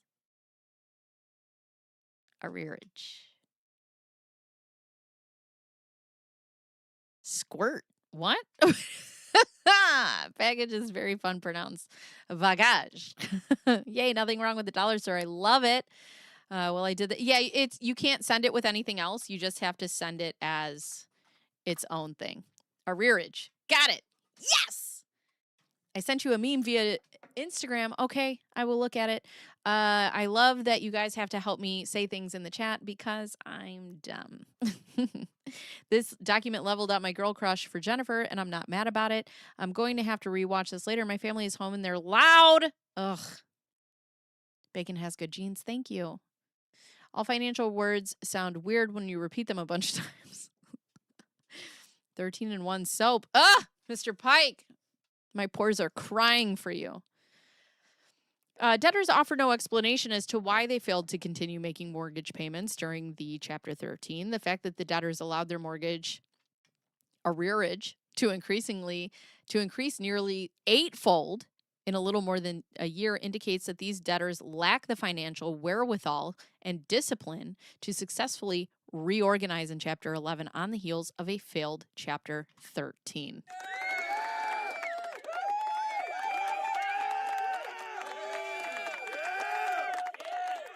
Fake Laura Owens, where have you been? I missed you. Aww. Hi, BB. Thank you for that 5. You are not dumb. Thank you. I appreciate that. No shame in not knowing how some of these words, it's advanced vocabulary. I had to learn how to pronounce some of them too. Ugh, it's hard. Dollar store, Dollar Tree. So it's from the Dollar Tree. I bought a Dollar Tree. Yes, I got it. It's our rear rage in Canton. Did somebody mention Rias? Hello Netflix and Tony Robbins. I love his accent. Jack, I'm going to just need to record your accent and you could just read all my things. It make me so happy. The Owens always think that each new filing is like a reset and the past doesn't exist. Dollar. Yeah, I don't have a Dollar General near me. I'm clapping. Fake Lowens in that house. We've missed you. Rookie. I used 1 in 31. God damn it. Ugh. Yeah, I'm just loud. I'm always loud. My husband will look at me. He's like, why are you yelling? And I'm like, I'm just so excited. Happy birthday. Thank you. I appreciate you. Number D, fucking idiot. Letter D. Technically, my family doesn't just lack financial. Technically, my family doesn't just lack financial wherewithal. Thank you for the 5, Laura. We love you. Hope you're doing well. Are you going to trial? I want to know if you're going to trial. Although in this economy, it's like, yeah, $1.25 tree. Hey, Trash Panda, what are you guys doing today? Let's go.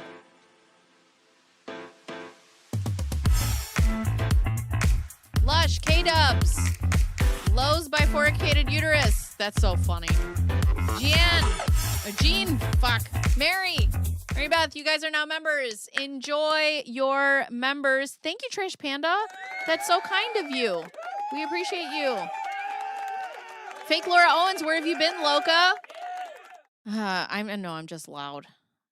Thank you, Trash. I love that. You guys are great. All right. Letter D, egregious behavior. Oh, I wish they would have saved that for E. E for egregious behavior. Already, the debtors have engaged in egregious behavior by completely ignoring the UST's request for standard documentation that is provided by all Chapter 11 debtors. Worse, I love it. A telephonic initial debtor interview was scheduled for June 11th. Holler, bitches!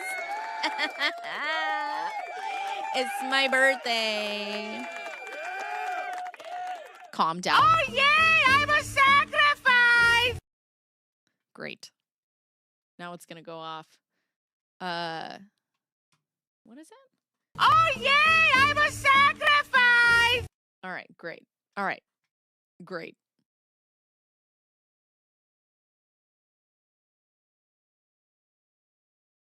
I don't know what's happening. My stream elements is going wild. I know these words because the weirdness of the English education system, and I hang out with lawyers a lot, and they have their own special words. D needed to be dysfunctional behavior. Hey, jerk! God, I'm writing it down right now. I've read the email. I've written the email. I have not sent the email. I'm on it. I'm so sorry. I've been a little busy. Virtual jur email. I'm coming. I swear I'm not ignoring you. I made plans and then ADHD, okay? Hello, Mr. Lawyer. I would like to hire you to represent me so I can blame everything on you and then stiff you with the bill. Yeah, I wonder if they pay. Yeah, they blew off the conference. Maybe they were in chat with me for my birthday stream. Thanks, guys. Appreciate you. You guys are great. The debtors never appeared. That's not good. That's not good. You're me too. With Discord, no. Oh, yay! I'm a sacrifice! Stream elements. Get it together, man. No, my life has been. Oh, yay! I'm a sacrifice! I'm going to fucking punch myself in the face. Anyways, happy birthday. Thank you. No, it's just, I've been so I've been busy. My sister's graduation party is this week. We've been getting that together. It's been a busy week. So I am very sorry. Because I am a night owl and it's early. I hope you had a great birthday. I did. It was wonderful. Thank you. Egregious behavior is further evident in the debtor's complete disregard of the Chapter 13 trustees' directives. Failure to file delinquent tax returns for 2023 and 2024. Failure to disclose debtor Naylor's ownership of Good Luck Shop LLC, despite the issue being explicitly raised by the addor in its plan objection. Contradictory sworn statements in pleadings filed with the court in the Chapter 13 and this case, and the timing of the instant filing just days before the scheduled trustee sale. We love it. We love it. The video was great. Thank you. What are we talking about? I forgot. So that's how my ADHD works. What? I forgot. They love to file stuff and not appear. Can I get a 1-minute recap? You can. Let me give you a real quick recap here. I have my notes. For anybody who just joined us, we have... Where did it go? Okay. Let's see. Ronn and Jan filed for Chapter 11 bankruptcy on May 22nd. This is their second bankruptcy in less than a year. The numbers that they have in there do not work out. There's a lot of discrepancies in the numbers. Their reported income is inconsistent. And then 4 days after filing, the court issued a deficiency notice and checked the box saying credit counseling certificates were attached. What is CLP? That is crazy. What is CLP? She's going through a lot right now. Oh, I'm a sacrifice. I love that clip every time. What is CLP? Bishan, tell me. Thank you for a lot of it. And they're trying to get it to stop their house from being foreclosed on. I might drink margaritas. I guess we'll find out. Chilean peso? What? Oh, man, I wish I had some real ones. Chilean pesos. Thank you. I appreciate that. Thank you so much.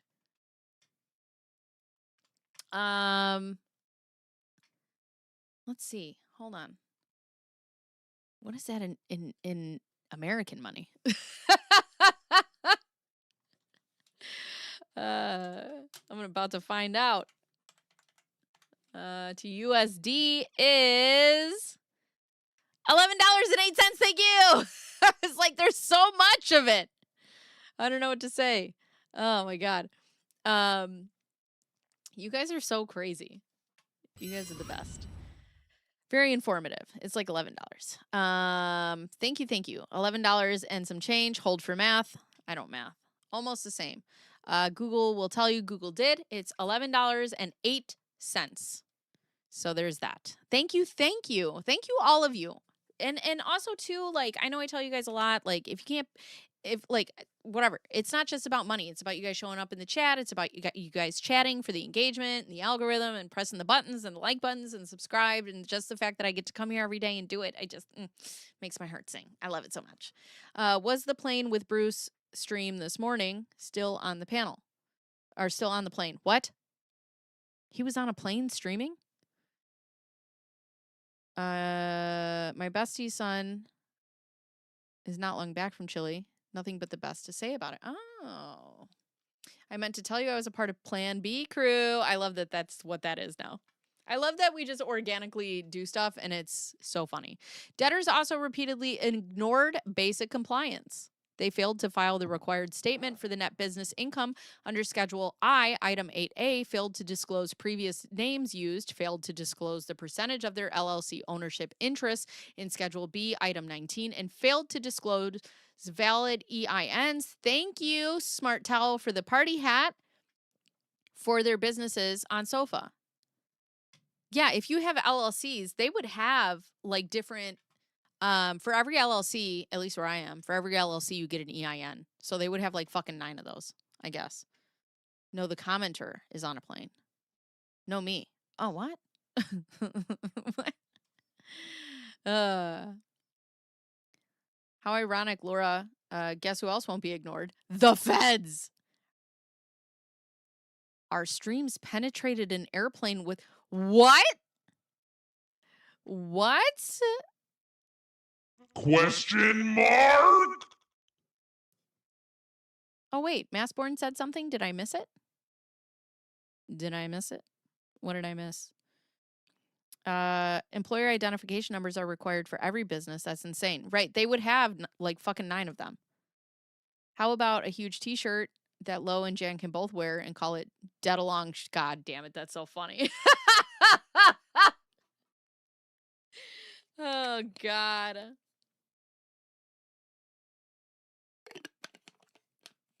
That's so funny.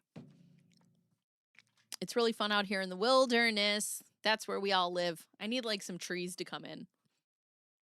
The most concerning failure on the debtor's part was their failure to cure the delinquent Chapter 13 payments, plan payments of $31,200.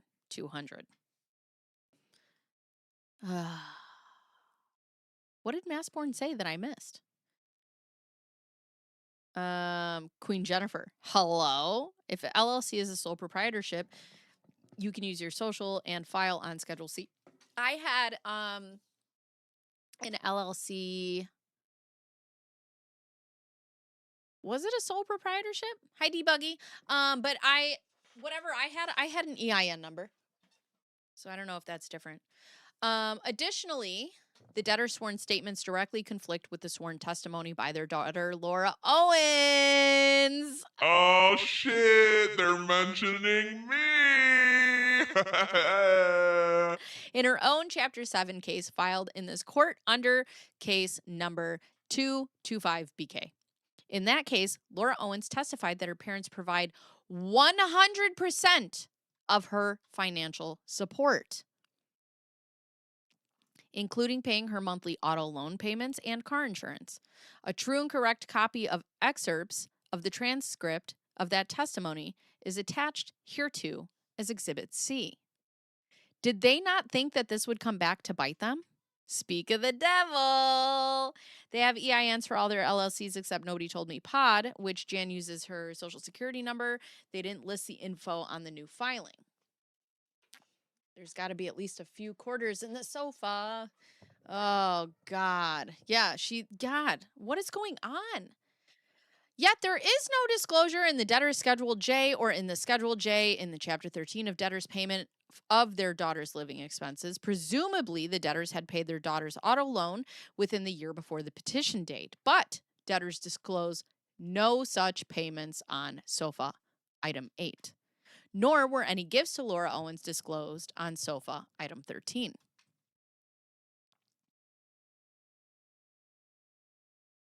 Hold up. They actually trust something Lowe said? Worked against them. I'll tell you what. She did that on the record. That's how she said she never had it. But that's the thing. No, but I'm just saying, like, because she runs everything by Jan. So how did the two of them, they're like, nobody will ever catch us. Nobody will ever catch us. 73 pages of 2016 text between Lo and Michael, and I heard the Lo voice in my head the whole time. Yes. I have infiltrated. No exaggeration. The debtors have demonstrated a pattern of falsehoods and utter disregard for the basic bankruptcy compliance, allowing their prior case to be dismissed rather than complying with statutory and trustee requirements, only to refile a new bankruptcy on the eve of a scheduled foreclosure. Is the good luck shop stuff that Mama Owens was selling from her mom's house? Oh, I don't know. That's a good question. How are they so messed up in these filings? I don't know.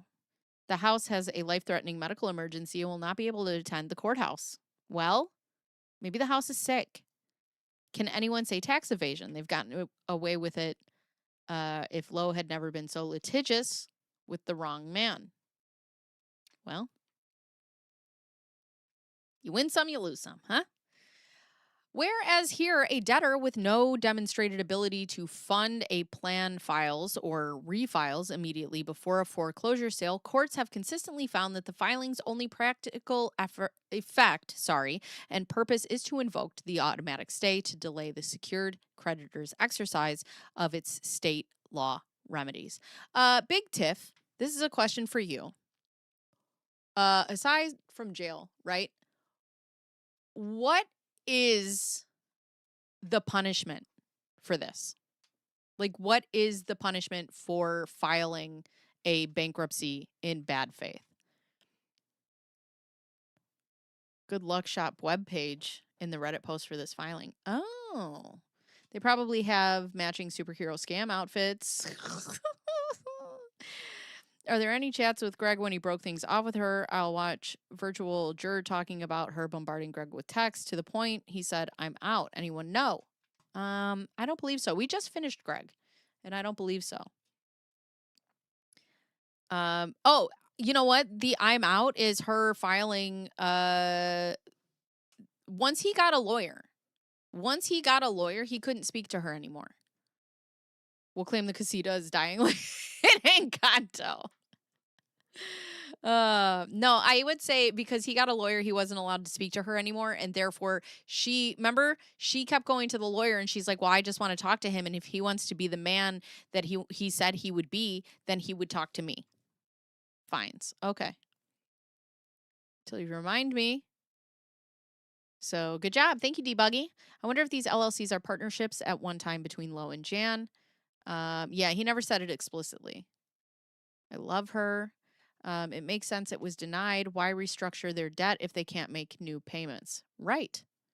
It was insinuated in the text. Yeah, for me, I just like it ended as soon as he had to get a lawyer. Discussing Congress's intent in enacting Section 362 to address precisely this pattern of conduct. Laura Owens' Chapter 7 case was voluntarily dismissed on her birthday. 2026, happy birthday, Laura. Code Section 362 was enacted under the express heading Discouraging Bad Faith Repeat Filings and was specifically intended to curb the precise pattern of conduct present here. A repeat filer whose purpose is to obtain successive automatic stays to forestall a creditor's legitimate collection and foreclosure remedies is not seeking fresh start or orderly organization. They are only seeking delay. It's a federal crime. I haven't looked into all the possibilities because I had no faith of real consequences until now. Bankruptcy fraud is a felony that carries penalties up to 5 years in federal prison and fines up to $250,000 or both. Huh. Conclusion. The fundamental purpose of Chapter 11 is to permit a debtor with a viable business or income stream to reorganize its affairs for the benefit of creditors. Here, the debtor's only substantial asset is a property as to which they owe arrearages of over $191,000. Debtor's only income is fixed retirement income, Social Security, and pensions, plus an unsubstantiated $250 per month. Their secured debt against the property exceeds $1.9 million with a value of $1.5 million and is increasing. Debtor's own calculations show net monthly income of just $406.85, which is a fraction of what would be required to service that debt, let alone fund a confirmable plan that addresses the deficiencies in Chapter 13. Trustee already identified unfiled tax returns, unresolved proof of claim disputes, and unresolved adder objection, none of which the motion suggests have been resolved in the interim. Under these circumstances, the only function served by extending the stay is to postpone the inevitable. Eloquent. Forget the $250 of discrepancy income. Investigate Chase J. Jones fraud, federal mail fraud feds. Yeah, if they were trying to do a true bankruptcy, Chapter 11 is way wrong for them. 11 is for when you got loads of debt and still want to pay it, just want relief from the interest. I wonder if this filing will affect low. Interesting. That trick stole my birthday. That trick. I love it. I saw you the other day, that raggedy trick. I saw that in my chat. That was so funny. It makes me... Come on, Laura. Give us a new Medium blog about our queen. Incorrect. Clearly, the purpose of bankruptcy is to buy your way out of your daughter not being able to catch a man. It just seems like the entire family is circling the drain. Lo would ask to go to jail just to have secure housing. Crap, my computer did an update during. I will have to watch the replay. That's okay, Plan B. We love you. Do tonsil twins count as tax write-offs? Great question. The debtor's motion rehashes the desire or need to secure a mortgage modification. However, the debtors have been unable to obtain a mortgage modification for the last 2 years. Why? There are no facts to suggest that they'll be able to secure one now. At this point, any additional attempt to compel the lender to modify the property mortgage is simply an exercise in futility. As I've said, even if they get an approved plan, they will fail eventually. As the court explained in Reswick, Section 362 reflects Congress's considered judgment that debtors who file repeat cases within a short time of a prior dismissal should not automatically receive that benefit of the stay, and the burden should fall on such debtors to demonstrate by clear and convincing evidence that their renewed filing reflects a genuine change in circumstances and a good faith intent to reorganize. Permitting the stay to remain placed here on the record would reward exactly the conduct Section 362 was enacted to discourage. Okay, just highlight everything. Certificate of service. This is to certify that on June 11th, holler, a copy of the foregoing pleading was served, okay, by the debtors. Okay, so now we have Exhibit A, Exhibitees. Which is so, Laura drags Jennifer on Medium. I'm going to have a melted brain. Oh, she hasn't already? Because I probably did give them one before and they didn't follow through. Incoming bar complaint. Okay, so we have this. Good Luck Shop LLC. Okay. It's active as of 2024. Domestic limited liability company in New Mexico. She is the manager and she is the organizer. Now look, if Lo could just look up her papers, she would be able to see whether she was the owner or a manager of Bar Guy. What exactly are they using their income for every month? They certainly aren't paying 12. Right. They aren't paying it, but it's also not coming in. So where did it go?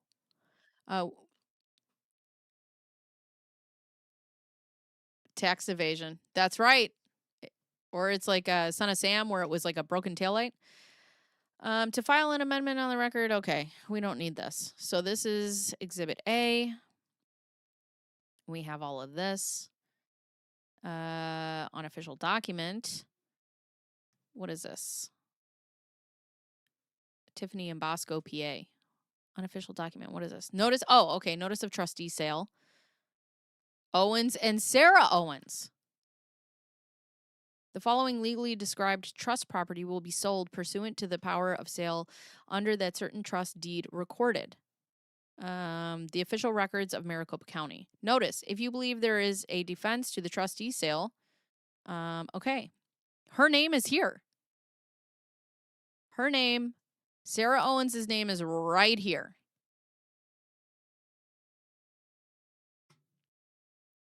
That's not good. Bad. Original principal balance. Jesus. 1.6 mil. Original truster Ronald Owens and Elizabeth Naylor. And Christian and Sarah. As joint tenants with right of survivorship. They're still on it. LLC cited in this filing. That was new to the narrative. It was in New Mexico. What was Jan up to in New Mexico besides suing her brother over the settled estate of their mother? I don't know. Do you guys have an SIC code? UK, you have to disclose what type of business it is, purposes of business. Yeah, we have to as well. I don't know if it's called an SIC code, but we do. He probably did. Right, they put Sarah on the papers, but still, they didn't put her in the bankruptcy, which is crazy. This might be where all the money is going. She's a co-signer on the mortgages. NAICs for code business type, it's specific. So here's Exhibit C. Laura Owens, Chapter 7, transcript of Section 3341 hearing. Do you guys want to listen to this? Let's listen to this, right? This is just the transcript. I've never listened to it, and I have time. So let's do that. Let me find it. I know it's on Schnitzel's channel. Let me see here. We should hold a fundraiser to save their house. Otherwise, we'll have. Where will the 3 sets of twins live? I don't know. Schnitzel Ninja. Check the photos. Check the items supposedly for sale. Because they protect their own backs and left her hanging out to dry. I honestly, it's awful. It's awful. All right, videos. And so I'm just going to type in 341 because that's the Laura bankruptcy case. Meeting of creditors. There's 2 of them here. Meeting of creditors January 12th, February 9th. October. Oh, that's theirs. Okay, so let's do that. We'll listen to it. Let me go to the bathroom real quick, and then we will be right back.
All right, everyone. Okay, so we're gonna do both of them. So we will do January 12th first, and then the February 2026. So this is from Schnitzel Ninja's channel. And I will put this up here. We'll just put this here. And we shall listen together. I got me a beef stick and I got me a protein shake. Here we go. All right, this is a call on the Laura Owens case 25-11801. Debtor is present. We have a lot of interest. I keep having people pop in. No, I think that's let me check. That's another debtor. I'm not going to let that person in. We have enough in here. We have a lot of interested parties in the meeting, but as far as I know, we're only going to have one ask any questions. So I'm going to go ahead and swear you in, Ms. Owens, and we're going to let this creditor's attorney actually let me while you. What is your? Sorry, I tried. I have your name, sir. What is? And I'm sorry. I think is it Eckert? You're representing? Clayton Eckert.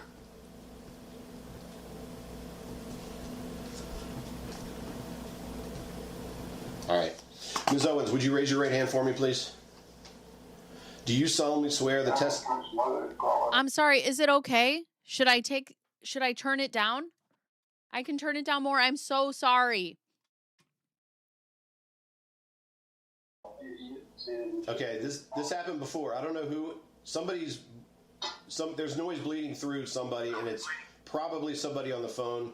If you can't mute your device, I'm going to have to remove you from the meeting. Yes, he's an idiot with zero common sense and no social skills.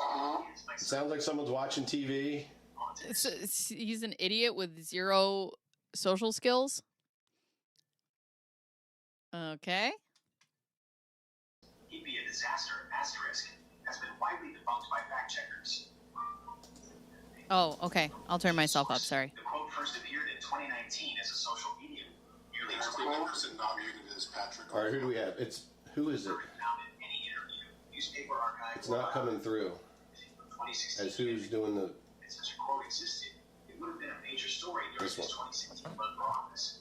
There is no record of it appearing in any press coverage during her lifetime. Common pattern. Similar fabricated quotes have been attributed to the mothers of other world leaders, such as former UK Patrick O'Connor. Who's that? Might come from. That's you, sir. Other family members. Okay. I had to mute Mr. O'Connor. All right. I'm sorry, Ms. Owens. Please, if we can continue. Who's Patrick? Raise your right hand, please. Do you solemnly swear the testimony you're about to give will be the truth, the whole truth, and nothing but the truth? Yes. Would you state your Yes. full name for the record, please? Hi, Jane. Laura Michelle Owens. Okay. So I'm going to continue to work with the debtor. I still need to get some documents so that I can ask my questions in a meaningful way. But because of the creditor interest in this, I'm going to open this up and ask, are there any parties in the meeting who wish to examine this debtor? Go ahead and make your appearance, sir, and tell me who you represent, since we're on the record now. Yes, Marcus Reisinger, appearing on behalf of Clayton Eckert, a creditor in this matter, and I'd like to ask a few questions. All right, thank you, sir. Go ahead and please be mindful of our time constraints. Understood. Ms. Owens, have you been advised of your Fifth Amendment right to remain silent? No, I have. Thank you, Narnia. I don't have an attorney in this matter. All right. In your bankruptcy petition, you filled out what's known as Form 107, which is an income statement. Do you recall doing that? Yes. And page 2 of that statement asked, did you have any income during this year or the 2 previous calendar years? Why did you answer no? Because I personally do not have any income and have not for the last 2 years. Did you testify in June of 2024 We'll watch both. that you had approximately $200,000 per year of income with your business partner? With my mother, and that's all gone directly to the LLC. Nothing's been paid to me personally. So is it your testimony that you received no income from any of the LLCs that you listed in your petition? Correct. So the one thing I want to say here is when she said, they all belong to my mom, and I don't know if I'm on the LLCs and I'm just the face of the company. And then Jan doesn't disclose any of those LLCs on her paper. Like, I don't know how you look at each other and you're like, yeah, this is a good idea. This is a good idea. Oh, Wonder Twins activate. Like, what are you doing? In March or April of 2024, you stated in an affidavit that you had $450,000 in cash in an account. Where's that money now? As Mr. Eckerd knows, that was... Whoa, I just got an update from Justice for Clayton, Chapter 11, Bankruptcy Documents. Ronn and Jan request for emergency hearing stay granted.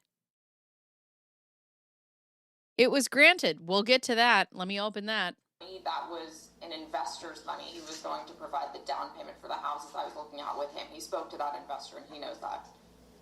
Where's that money now? It didn't belong to me. It was an investor's account. It was an investor's account. He was an investor who was going to provide me the down payment. I have no idea what the guy has done with the money. When you represented that the money in that account belonged to you, were you not telling the truth? I did not represent that money belonged to me. Yes, you did. Yes, you did. Liz Max Investments LLC? It's my mom's LLC. Do you currently have an interest in that LLC? I do not. Okay, I'm sorry. That's how it was read on my watch. So the hearing was granted, not the stay. Thank you for the correction. I have it pulled up right now. You had an interest in that LLC in the past? I started that LLC with my mother. We purchased one home together through Me Liz too. Max LLC, and that money was only provided by my mother. The down payment was provided by her own personal funds. So at one point in time, you did have an interest in that LLC? I was listed on the LLC. I was never paid out of that LLC. But you did have an interest, correct? I don't even understand legally.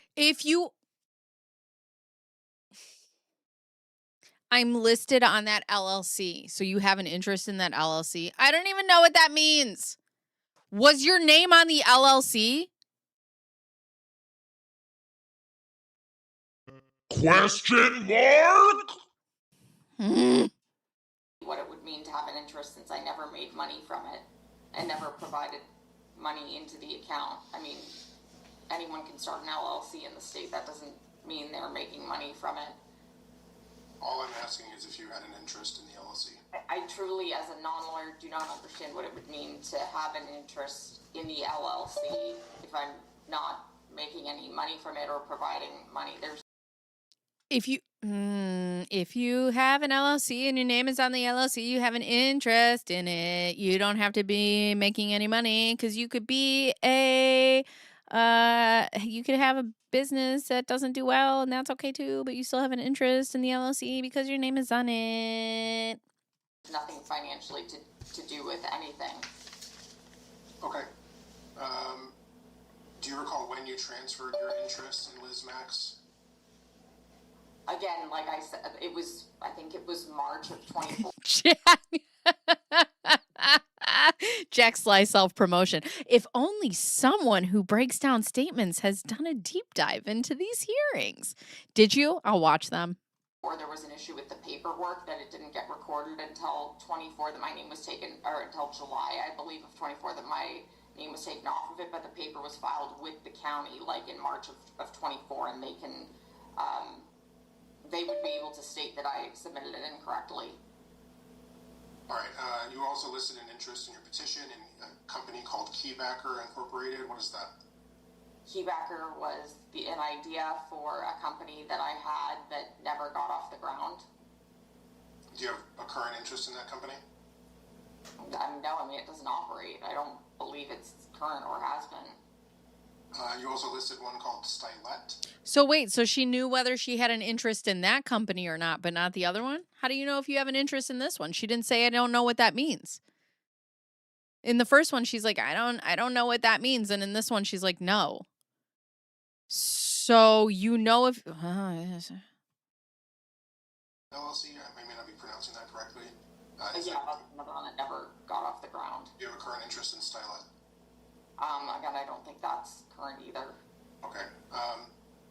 You have a current interest in Stylet. I don't think that's current. So she knows what interest means. Fucking idiot. Last one you listed is called Quartet Farms LLC. What is that?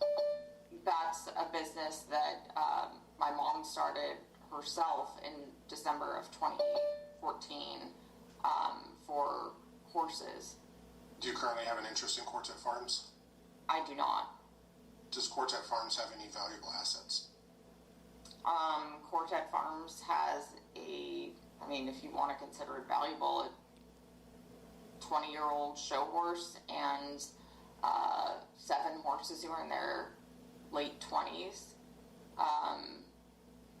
It's an LLC of horses that were never paid for by me ever in my life, and nothing would be able to be tracked to me because nothing was paid for by me. I have no assets. I know what you guys are getting at. I have literally 0 assets. I'm just asking some questions so I can understand your estate. I don't have one. As you know, this case has decimated my ability to make any income. I have none, and I truly believe you guys are trying to embarrass me by trying to make that point. This is the thing that's my favorite about this. You're trying to embarrass me. I filed bankruptcy to tell y'all that I'm broke, and you're trying to embarrass me. It doesn't make any sense. They did not bring this to your doorstep. You asked for this. You signed up for Chapter 7 bankruptcy. The point of Chapter 7 bankruptcy is to prove that you're fucking broke. God, you fucking bitch. How are they going to embarrass you when the whole point of you asking for this particular bankruptcy is to say that you're broke? Oh my God. Again, I'm not trying to embarrass you. All I'm doing is asking questions to understand your bankruptcy estate. Do you currently own any horses? No, I don't. Have you listed or sold any horses in the past 2 years? No, I have not. Have you competed with any horses in the past 2 years? Yes, I have. Have you sold any equipment or supplies for horses or for equine sports in the last 2 years? That are owned by my family's LLC. Yes, I've never paid for anything. Okay, so you listed and sold the property for the LLC? There was a 15-year-old saddle. I don't know if that's what you're trying to get at, but Well, I don't know what I'm trying to get at because I don't know what you've sold. That's why I'm asking you the question. Have you sold? That's what I sold. That's all I've sold of any value. In the summer of 2024, you were removed as a member of Quartet Farms LLC. Do you recall why? It was an issue. I think you're.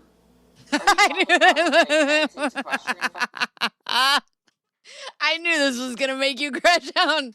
Why must you guys see my downfall? Thank you for the 10, Lyle. As I'm listening to her, I know what you're trying to do. Prove that you're telling the truth about the paperwork that you filed? What? I'm talking about Quartet Farms LLC. With the United States Equestrian Federation. The articles of organization were amended and you were removed as a member. Oh, well, we didn't know I was ever listed as a member. Or I didn't know. My mom had, at some point, I believe, put me on there. Since I was providing expertise in terms of horses. But again, it wasn't like I've been getting paid. I've never been paid a cent out of it. So, last question. Your testimony is that you have not had any income in the past 2 years? No, I have not. And you understand that you're under oath? Tell me where the money is then. I haven't made any money. Me too, Laura. Me too. Every time the IRS comes around, I'm like, tell me where the money is then. Tell me. Tell me where the money is! The only reason I'm asking is because you did testify numerous occasions. Sad payaso. You had income at that time, is that correct? That I had businesses with my mom. My mom, the way she talks. Oh my God, girl, you're 35. I have businesses with my mom. That was less than 2 years ago, correct? I declare bankruptcy! Oh! God. I had businesses with my mom. My expenses have been paid for living by my parents. That's what I've gotten in exchange. All right, Mr. Haley, I think that's about as far as we need to go today. We may notice at the 2004 examination. Okay, thank you. I think the answer to this is no, but I'm going to just ask again. Are there any other parties who want to examine anyone in this case? No parties appearing.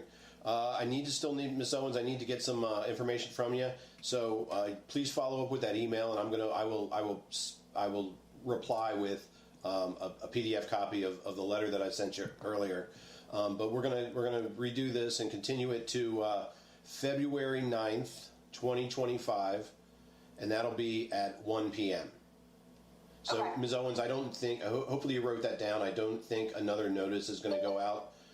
It will be. Let me February 9th at you said 1 p.m. 1 p.m. and you'll connect the same way that you did this time. So.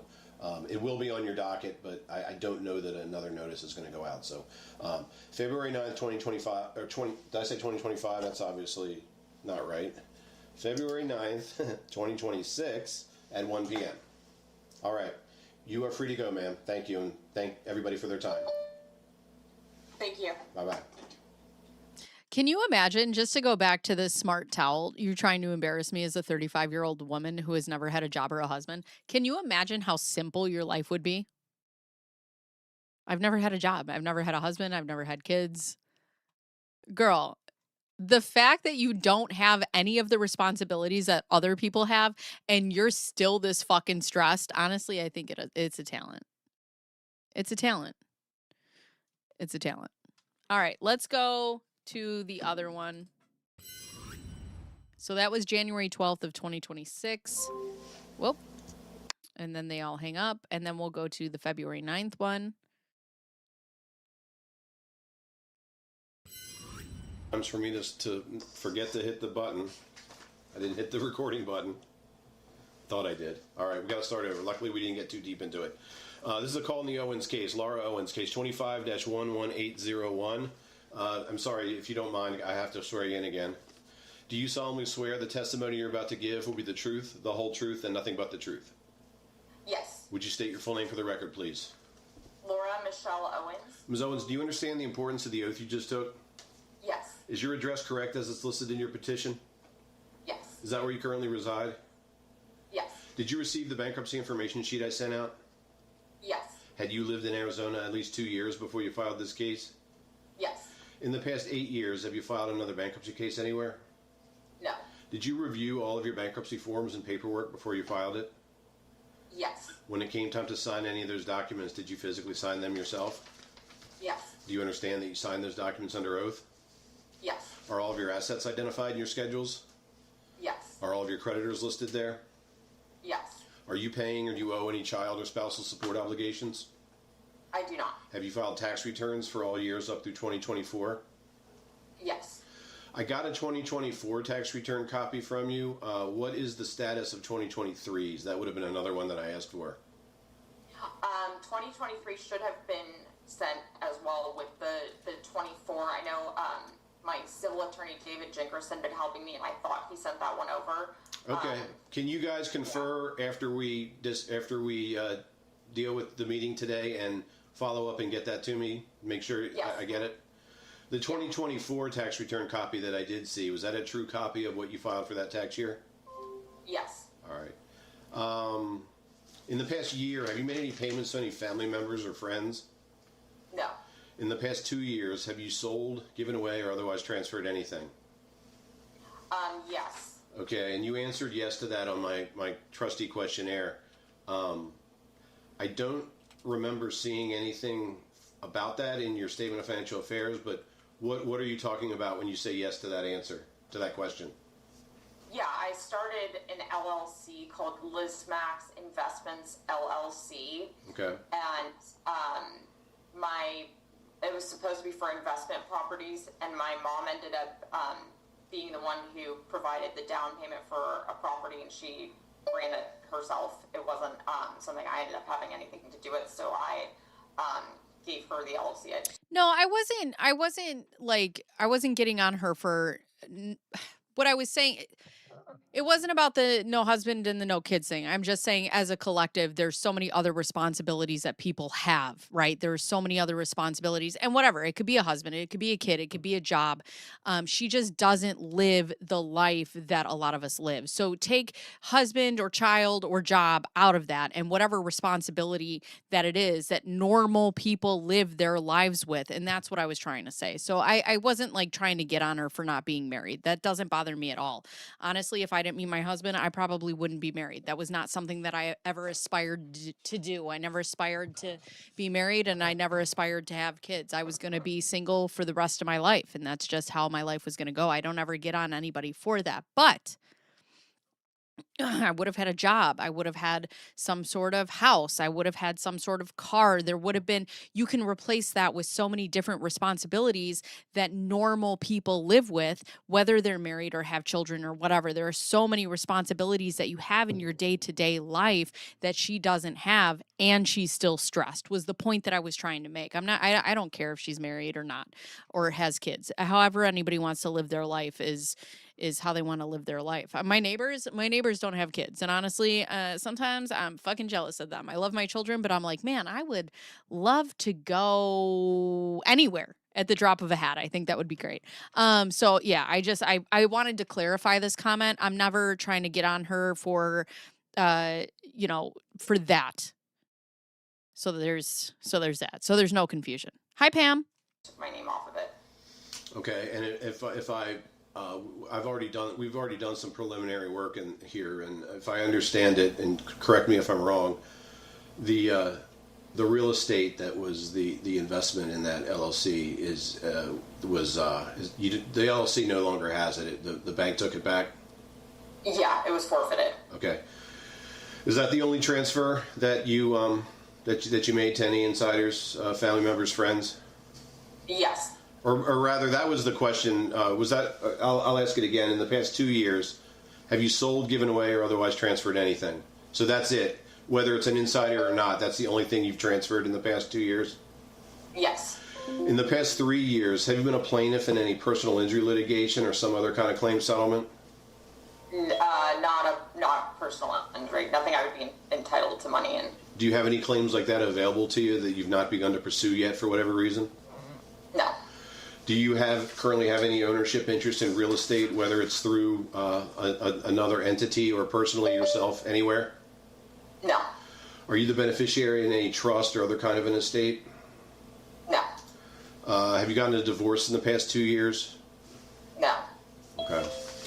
Okay. I don't have any other questions, and I'm going to open this up. But I don't think, based on the last meeting, that most of these people want to ask any questions. But I see Ms. Giaimo from the UST is here, and I'll give her the right of first refusal. Did you want to ask any questions, Ms. Giaimo?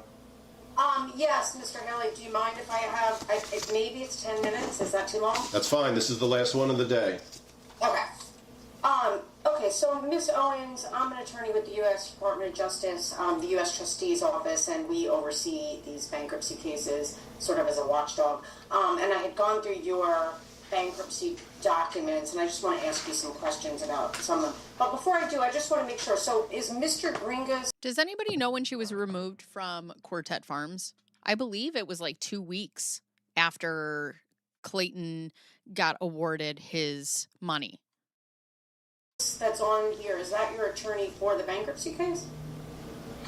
He has been helping with the adversary proceeding, but he's not my bankruptcy attorney. No, I don't pro se, but he helped me because I confused some of the filings. I can clarify that if you need me to answer it. Yes, please. There's an adversary proceeding that's attached to this.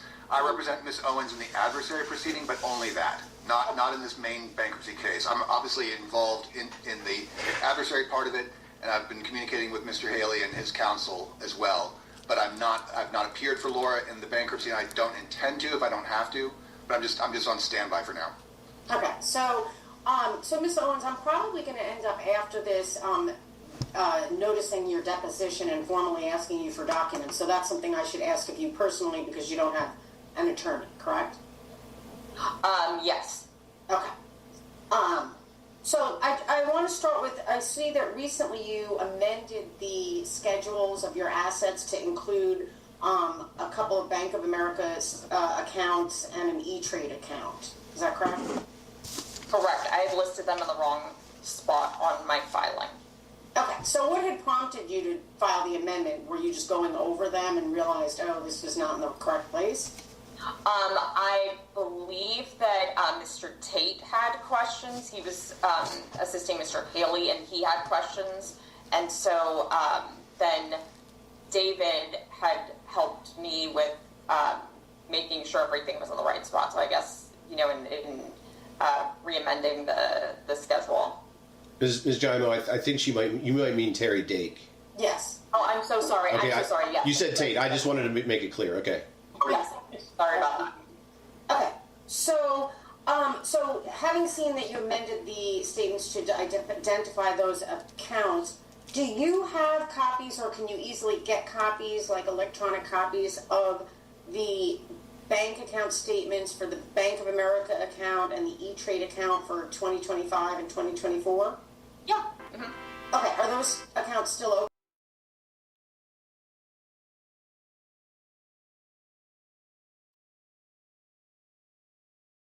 The fuck? All right.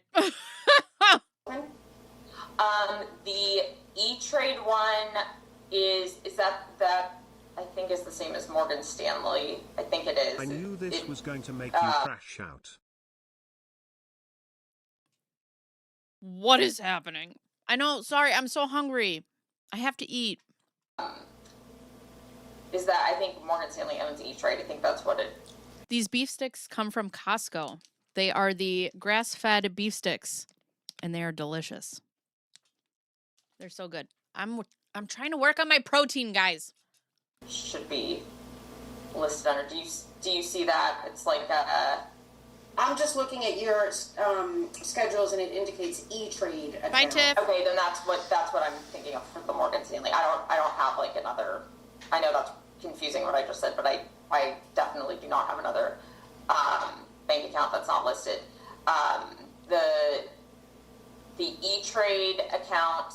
What was your question on that? I'm sorry. If you can get copies for 2024 and 2025 of the statements. Yes. Okay, so that's not going to be a problem. So I'll be asking that of you in formal document request. Yes, okay. That's no problem. I can get that. Yeah. Okay, very good. And I see that you added that you have a potential tax refund of about $891 for 2025. Is that correct? Yes, I think that was for 25. If she has easy access to all these documents, why doesn't she already have them attached for the bankruptcy?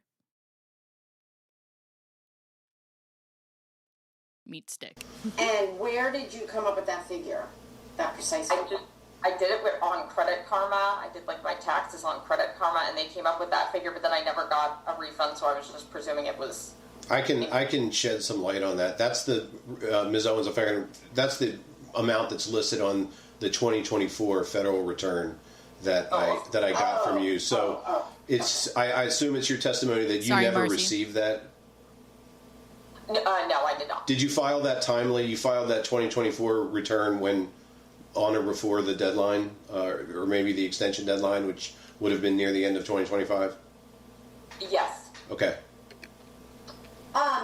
So speaking about the tax returns, Ms. Owens, will you permit Mr. Haley to share copies of the tax returns that you provided him? So I covered her bankruptcy, and there are two ways that you could get a tax return if you don't work. And that's if you're a student and that's if you're a parent. So I have a long form video on her bankruptcy if you want to see it wrapped up. Are going to provide to him with me? Yes, absolutely. Okay, so Mr. Geller, you have no problem with sending those to me, correct? I do not. All right, thank you. All right, did you have a CPA or accountant or any financial, bookkeeper, somebody assisting you with your tax returns or not? No, I just used Credit Karma. Okay. And I see that in your schedules you listed debt to Cherry Tech, and that's a lender for Innova Med Spa, correct? Cherry Tech is a lender that I used for Botox and for like a skin firming treatment that I got. I don't know if they're with Innova Tech, but that's not what I used it for. It was Cool Sculpting was the one I used it for. I had no money, I had no income, and I owe these debtors, and I still got Cool Sculpting and Botox because priorities. And I would provide the name of the place that did that as well. Okay, so you never obtained any loans from Cherry Tech based on services or products that you purchased from Innova Med Spa? Not that I'm aware of. I mean, I've gone to a lot of places for Botox. HCG, right. Innova Med Spa, right. Damn, and she bought them bitches with a loan. Oh, I'm retired but have gotten small returns for mortgage interest. And procedures, but that's not where I think I did anything for Cherry. Okay. So do you have documents that show, invoices, copies of that sort of thing, that will show the debt that you owe to Cherry Tech that you listed here in the schedules? Yeah, I should. All right, so those are also documents that I'm going to ask for in my formal document request. So, okay. And just be aware, please don't destroy any documents right now while you're in bankruptcy. It's crucial that you keep all your documents. We're going to be asking for some documents, and even if we don't ask for them, you shouldn't be destroying anything right now. Okay, yeah, I'm not. Okay. All right. So on Schedule I, it indicates that you had zero income. So no income from wages or operating a business, correct? Correct. And so for what time period were you stating that you had no income for? I mean, I haven't ever in my life had like a 1099 or W-2 job, but I've... Never in my life. I have had a consistent W-2 or 1099 since I was 16. And I even had jobs that paid me cash under the table before that. I am 41. 41. For the past, since 2013. So for the past 13? How many years? 2013 to 2026. What is that? 13 years, right? I have had a 1099 because I've always just worked for myself. But before that, it was a W-2. That's insane to me. Really been supported by my family. So never in your life have you received a 1099 or a W-2 from any business, including your own businesses? Correct, never. Have you ever received any kind of tax form like a Schedule K-1 that indicates that you have a certain share of earnings from a partnership or an interest in an entity? No, I know that the LLC, my family's LLC business taxes are filed on a Schedule C. And that's all I know.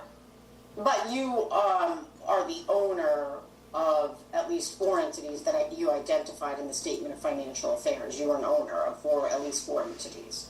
I think that I would consider it to be like 4 I was associated with. Maybe David could offer some clarification because he helped me answer that question. David?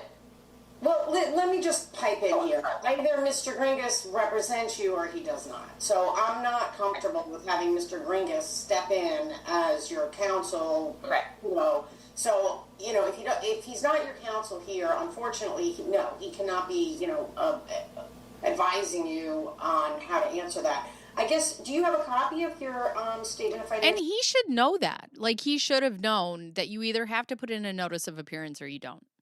And it's interesting that he would sit in on this knowing that they probably wouldn't let him be there for her because he hasn't filed the notice of appearance to be her lawyer in this case. He actually files a what is it called? I forgot what it's called, but basically he could dip his toes in, and if the work got too much, he could take it out. But in this case, they were like, no, you either need to be in or you need to be out. You can't do that. Affairs in front of you?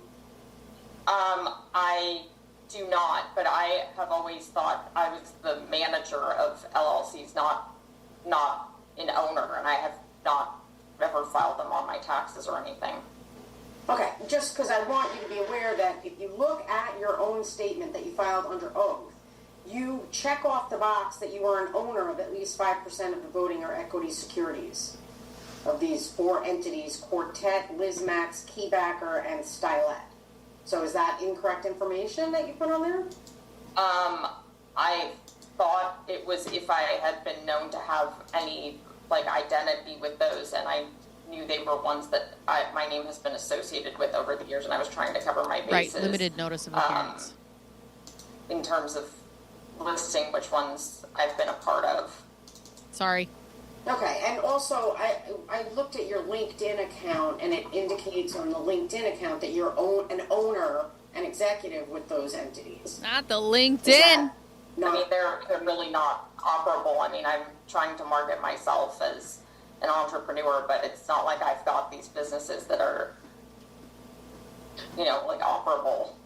Okay, I'm not asking yet about whether they're operating. I'm trying to market myself as an entrepreneur.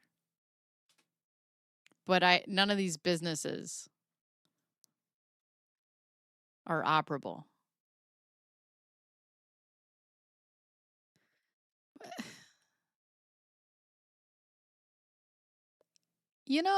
I mean, what if somebody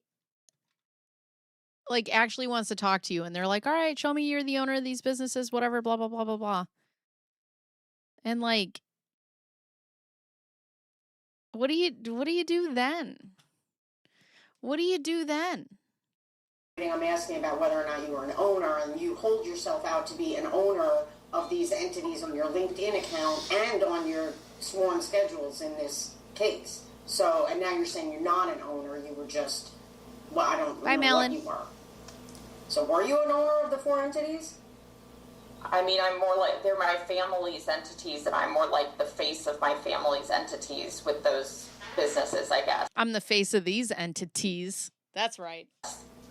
Okay, well, we can... That's the best way I would say that. I know I'm not answering it well. I'm not trying to not be truthful. I genuinely don't know how to explain it. Okay, well then you'll have... I don't know how to explain it so that you'll listen to me because I'm lying. I don't know how to get out of this lie. Ugh. To make sure, I'm going to recommend to you that you go back over your schedules, that you sign up for penalty of perjury and make sure everything's accurate, because you have in your sworn schedules stated that you are an owner of those entities. Hound Servant, I think she's just manifesting. You have to project the person that you want to be, right? You have to put yourself out there. You have to embody the person that you want to be in order for the universe to accept you. And then as that thing, right? To quantum leap timelines. And if she says she's an owner, then she's an owner. And that's just what happens. That's how she manifests. Okay, I will go back and reevaluate that. I'm sorry. Okay. All right, so on Schedule I, which is where you were supposed to list your income on the bankruptcy schedules, you added a line item on 8H for family support for food and living expenses, and you put 0. So was that a mistake? Do you receive any kind of family support to pay your expenses, your monthly expenses? They just pay them out of their money. I don't, out of my parents' pension and Social Security. They don't give me money to pay that. They pay it directly. So what are they paying directly when you say they pay it? Well, I live on their property, so, I mean, you could... Now when your bankruptcy filings are more like a vision board. Hell no. technically say they're paying, housing and for my food. Okay. What about your car payments? We share a car. They pay for my car. Okay, so they directly, because you are the sole owner of the car. I'm the sole owner, but they're paying for it right now because I can't afford to make the payment. Okay. So, that's something that you do need to specify how much it is, even if you have to come up with an estimate on Schedule I of your schedules. You have to indicate how much money they're fronting for you for your expenses. Okay. Just leave it zero. Okay. So you'll need to figure that out and amend Schedule I, okay? Okay. So, and I'm assuming your parents also pay your car insurance? Yes. Okay, so you don't pay any bills for yourself? No. And you say that are you saying that you've never earned any income on your own, ever? Correct. Okay, how old are you? I'm 35. So, 35 years. Wait. How old are you? What? Never had made any income on your own to pay your own bills? I mean, like I said, I'm the face of my parents' businesses, so they've... I want to hear it again. How old are you? I'm assuming your parents also pay your car insurance? Yes. Okay, so you don't pay any bills for yourself? No. And you say that you've never... Are you saying that you've never earned any income on your own, ever? Correct. Okay, how old are you? How old are you again? What'd you say? I'm 35. So, 35 years, you have never made any income on your own to pay your own bills? I mean, like I said, I'm the face of my parents' businesses, so... I'm the face of this business. Just always serving, always working. Very much the face. I'm just the face. They've, paid my living expenses in exchange for me helping them. Okay, so that's kind of a compensation for your services, then? Yeah. Yeah, it's a transaction. This is transactional. You give the face, I give you a home to live in. See how that works? I mean, I don't take advantage of it, but, Bitch, shut up. What? You don't take advantage of it? You don't take advantage of it. You don't take advantage of the fact that both of your parents are retired and living on fixed incomes and they pay for your car insurance and your car and you are an able-bodied human being to be able to work. You don't take advantage of it.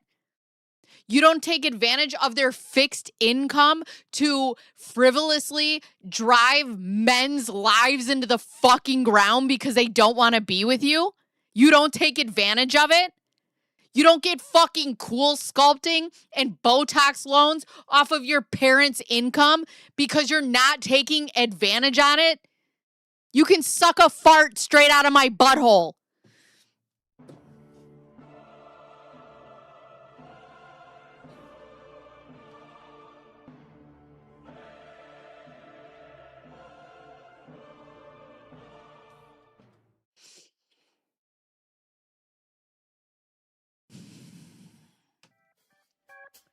Because that's what we do. We tell Laura to go to trial. Laura Owens. Do it. We believe you. Tell your story. Go to trial. You're not a liar. We believe you. Do it. Hey, Laura Owens. Go to trial. We believe you. Everybody else is lying. Go to trial. Laura Owens, you can do it. We believe you. Be whole. beehole.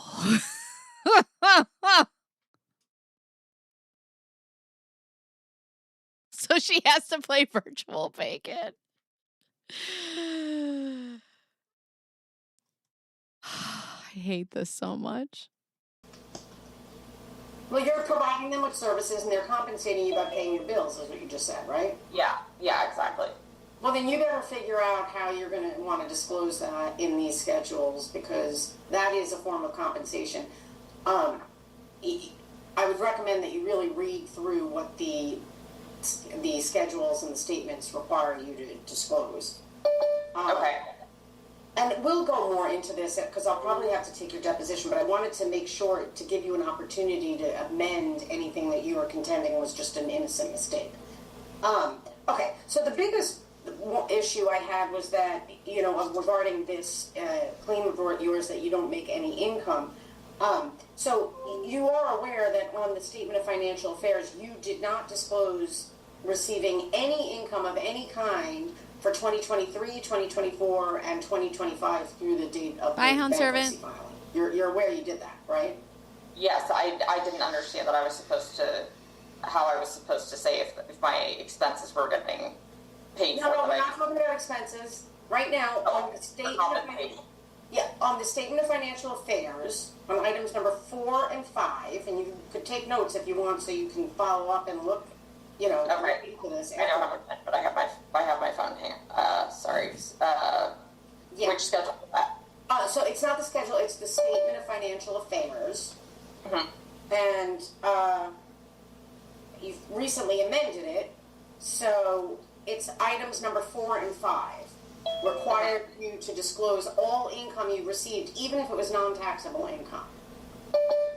Okay. It was 2023, 2024, and 2025 up through the date you filed the bankruptcy petition, okay? Okay. So, I guess let me ask you, does your 2024 tax return indicate that you received any type of taxable income at all? No. I know I was under the limit, but I just thought I had to file it anyway. So what do you mean you were under the limit? Under the limit? I know there's like some, if you make below a certain amount, you don't have to file, but I thought I did need to file anyway.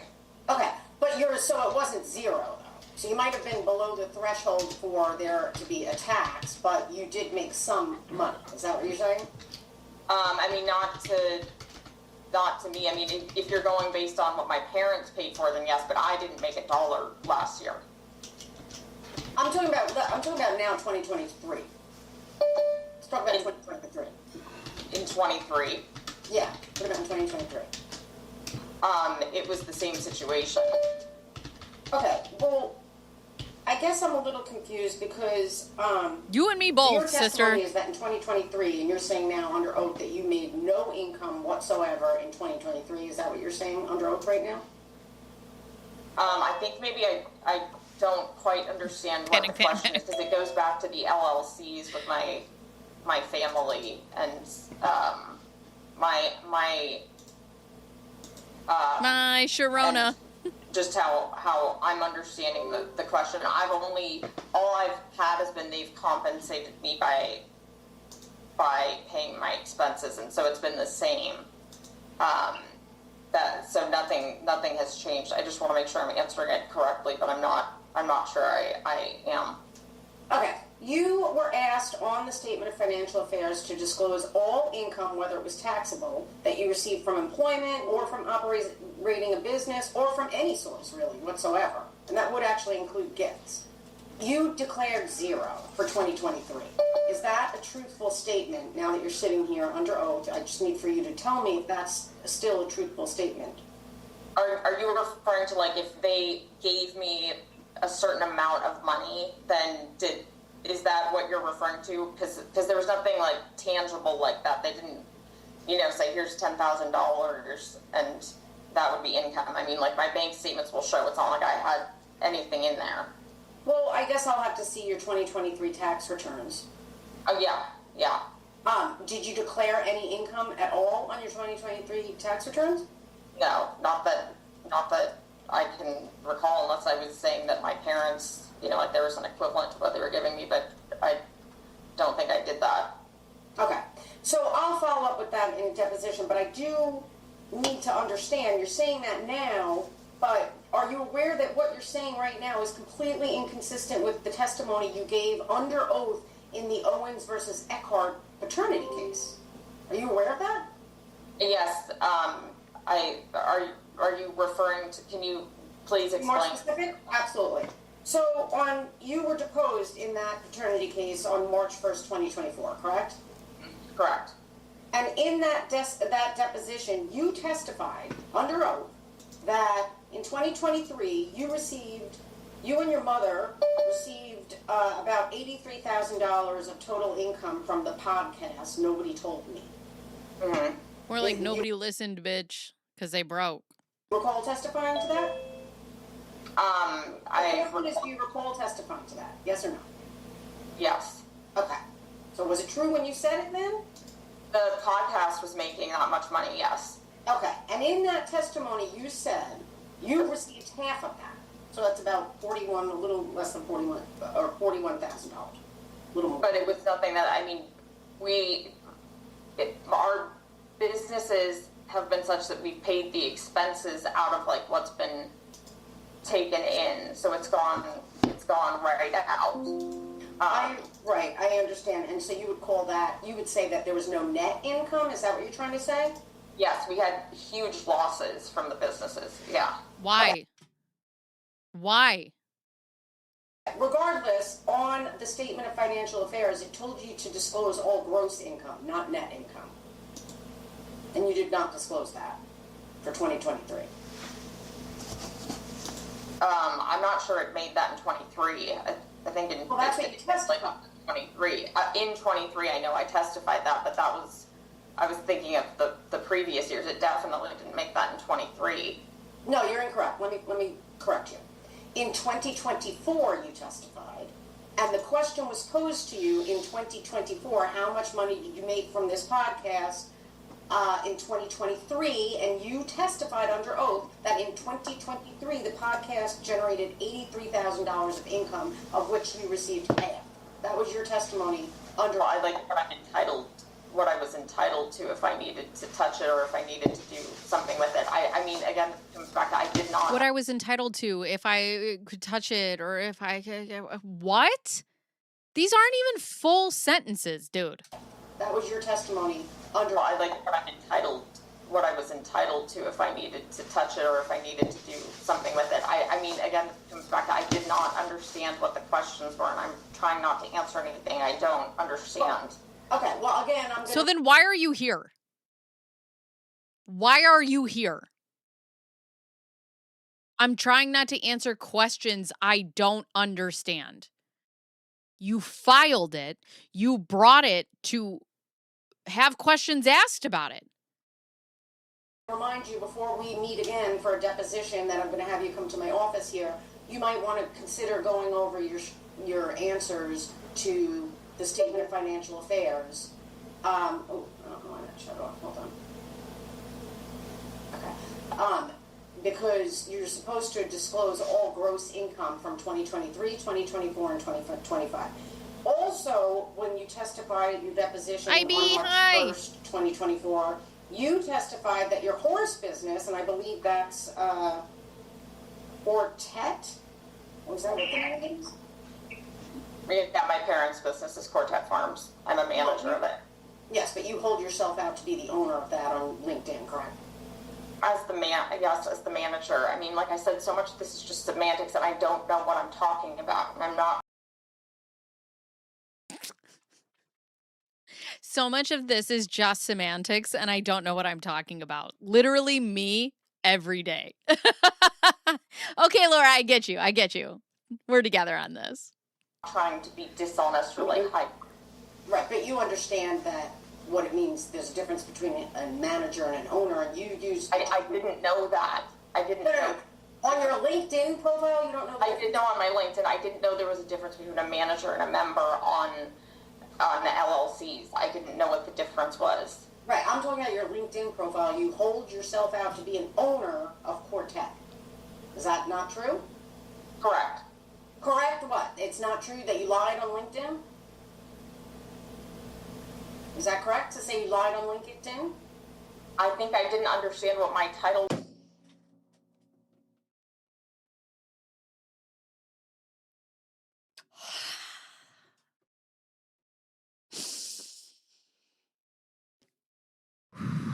All right, everybody. Let's just take a breather. Let's just take a breather. Okay? I'm not sure I took my fluoxetine this morning, and I can tell. So you lied on your LinkedIn. Well, I was trying to market myself as an entrepreneur. So you lied on your LinkedIn. I don't know what this means. I don't know. So you lied on your LinkedIn. Bro, she doesn't give a fuck about your LinkedIn. She cares about your money. Just say, yes, I lied on my LinkedIn to make myself look better than I am. Yes, I lied on my LinkedIn. If you want to save the bankruptcy, you admit to lying because you don't own shit. You're not an entrepreneur of shit.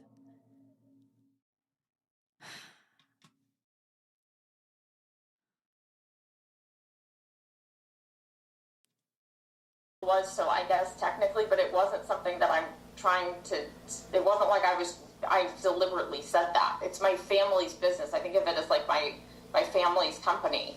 All right, well, the question is, you state on your LinkedIn profile that you're an owner of Quartet. Is that true or not? Then I guess no, and I'll change my LinkedIn. I didn't understand. Okay. So nobody cares about your... Hey. Belated birthday wishes. Thank you, Ronnie. I appreciate you. Back to anger. Nobody cares about your LinkedIn. Ronnie, thank you so much. That's so kind of you. Anyway, you testified on March 1st, 2024 that the horse business, Quartet, made $144,000 of income and that was split between you and your mom. Do you recall testifying to that? That amount was made, but probably $400,000 in losses. Okay, that's not what I'm asking. You gotta listen to my questions. I asked No, she's listening to your questions. She's listening to them very carefully, and she's just trying to just wiggle through them as much as possible. Do you recall testifying that you and your mother split $144,000 of gross income that was generated from the horse business in 2023? I mean, I Thank you, IB. I don't feel like I'm answering these questions the correct way. I mean, it's just that the only correct way, Miss Owens, is bank account. It like didn't go to me directly. Like, yeah. What are you talking? The fuck are you talking about? What are you talking about? She's asking if you're lying on your LinkedIn and you're like, the bank account, the money never went through. There's a place on the LinkedIn and you put words in it and you just say shit on LinkedIn.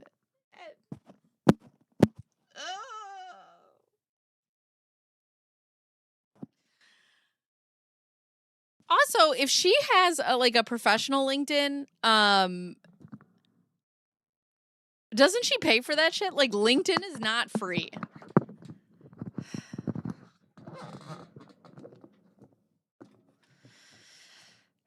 We are going to watch Jack's version of this. I don't know if we could do it today because I got to be done by 2:30, but we will definitely watch it. We could probably do it. We could do it Monday if you guys want to, for sure. Yeah. The only correct way for you to answer is honestly. Okay, so let's The only correct way for you to answer is honestly. Queen Jennifer, sweet summer child.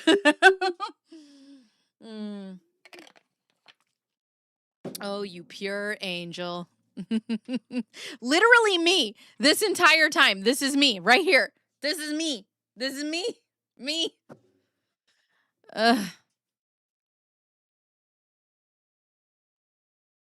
As honestly as I can, and I don't know a lot of the stuff that you're asking me. The answers to that my family's businesses, and I don't know. Okay. Well, that is. Oh, no, that's the wrong one. I don't know. Oh, God.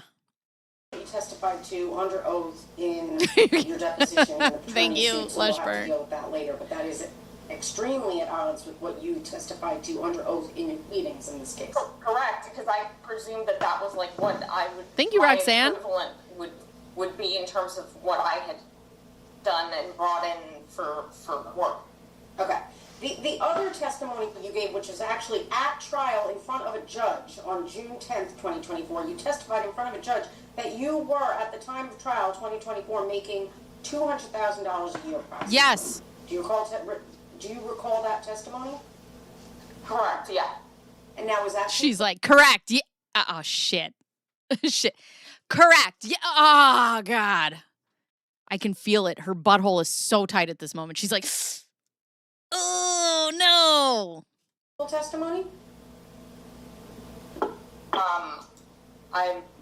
I'm not comfortable answering that now that I realize how much I have messed up my other answers, and I want to speak to an attorney before I answer, because I'm... Why? Why? Why? ¿Por qué? Tell me. I'd love to hear it. Messed up your other answers? Messed up? Messed up. Okay.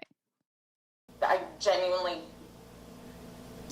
don't know how I'm trying to explain that income has been split up into my family. Mm-hmm. Okay, I'm just... So it's been split up into your family to everyone except for you? Everybody else has gotten income except for Laura? Sad. Asking if at trial you testified in front of the judge that at the time you were making about $200,000 a year, and I'm just asking if that was true. Yeah, that was exactly what I thought at the time. I mean, I know what the business is generated. How the fuck? Do you know how cocky I would be if I thought I made $200,000 a year? Bitch, you can't say shit, can't say nothing. Nothing to me. Not a damn thing. If I thought I was making, she's like, I thought I was making $200,000 a year. Girl, the way I'd be walking around here in my Costco Fila pants and fucking stilettos making $200,000 a year, if I thought that, please. I'd be walking around this neighborhood in a bra and a Birkin. Get the fuck out of here. I thought I was making $200,000.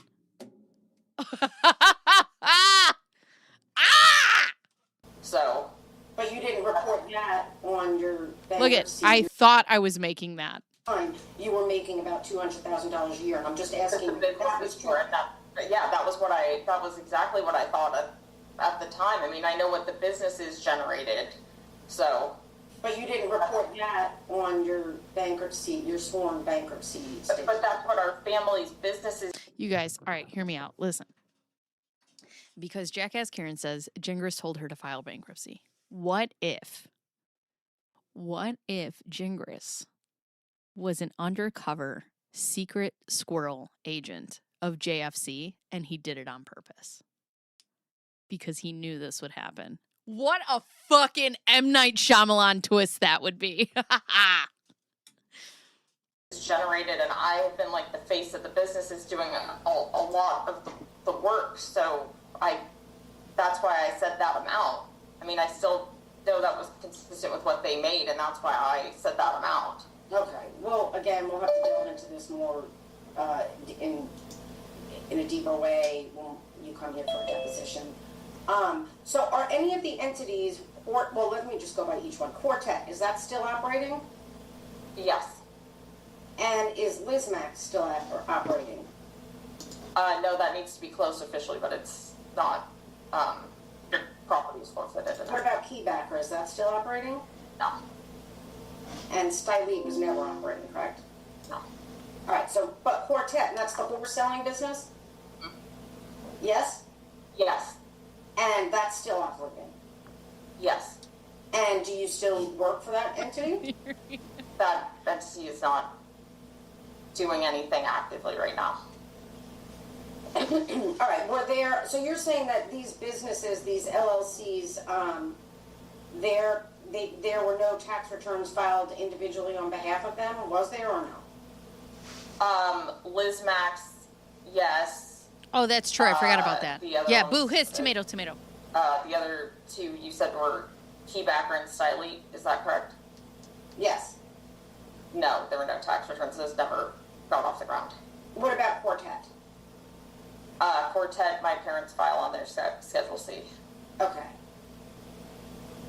So your parents are the ones that file on their Schedule C. They have the income of Quartet flow through to them on their own tax returns. Is that what you're saying?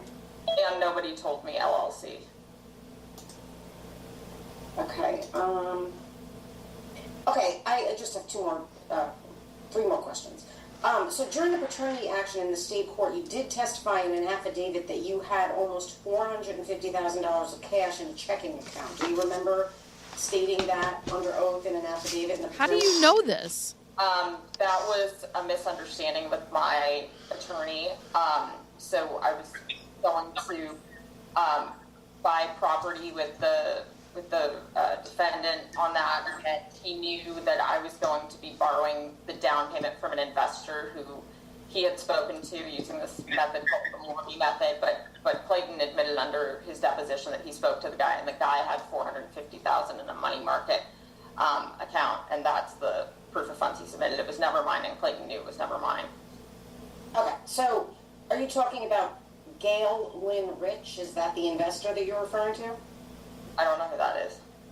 Well, attached to your affidavit, it was a man named Matt Bentley, and it was his mother-in-law. That could have been what her name was. That definitely could have been her name.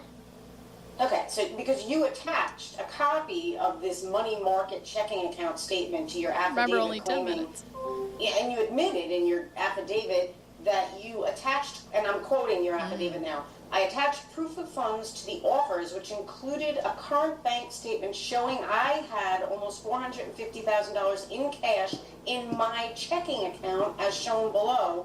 And then there's an excerpt of that money market account. That's your affidavit. So David was my civil attorney, and that was his error, and he will explain that if you have any questions. But that's his error, and he will explain that if you have any questions. You guys, if you haven't watched my video on the bankruptcy, I'll put it in the description box down below so that you guys can go see it. It covers all of this. But that well, I understand that, Miss Owens, but you're the one who signed it under oath. Exactly. I didn't read it carefully enough, and as I said, Clayton deposed to the fact that he's the one who submitted the proof of funds. He got that information. He knew it was never mine. Okay. So we'll explore that further too. Okay, then what's the name? I mean, if you have another question about it, I'm happy to answer it. Well, my question is, when you made that statement in your affidavit, I attached proof of funds to the offers, which included a current bank statement showing I had almost $450,000 in cash in my checking account. Was that a false statement? I didn't write that. It's David signed it. I mean, David signed it. David was my attorney. David signed the pleading. Okay, so here's what I'm going to tell you about having an attorney. When they send something or they sign something on your behalf, which a lawyer will do, they check with you first. They send everything to you first, and it's on you to fucking read it. Or you're saying that it's forgery. Well, you understand that when you sign an affidavit swearing under penalty of perjury that it's truthful, there's consequence to that. You are attesting under oath and subject to penalty of perjury that is a truthful statement. But are you saying that's not truthful now? The $450,000 was not my error. David will take that. That was not my. He signed that affidavit for me. I didn't sign that. But did you authorize it? Did you say, okay, go through? That's fine. God damn it. I mean, he knew that wasn't my amount of, he knows that. I mean, You're denying that you signed the affidavit? I have a copy of it in front of me showing your signature. Hi, Ellie. I believe David had a copy on hand of my signature, and yes. You authorized him to sign for you, correct? Yeah, I guess that would be what it is. Well, you're not accusing him of forging your signature, are you? No. Okay, so... Okay, so if he didn't forge your signature, then you told him that it was acceptable to put your signature on the paper!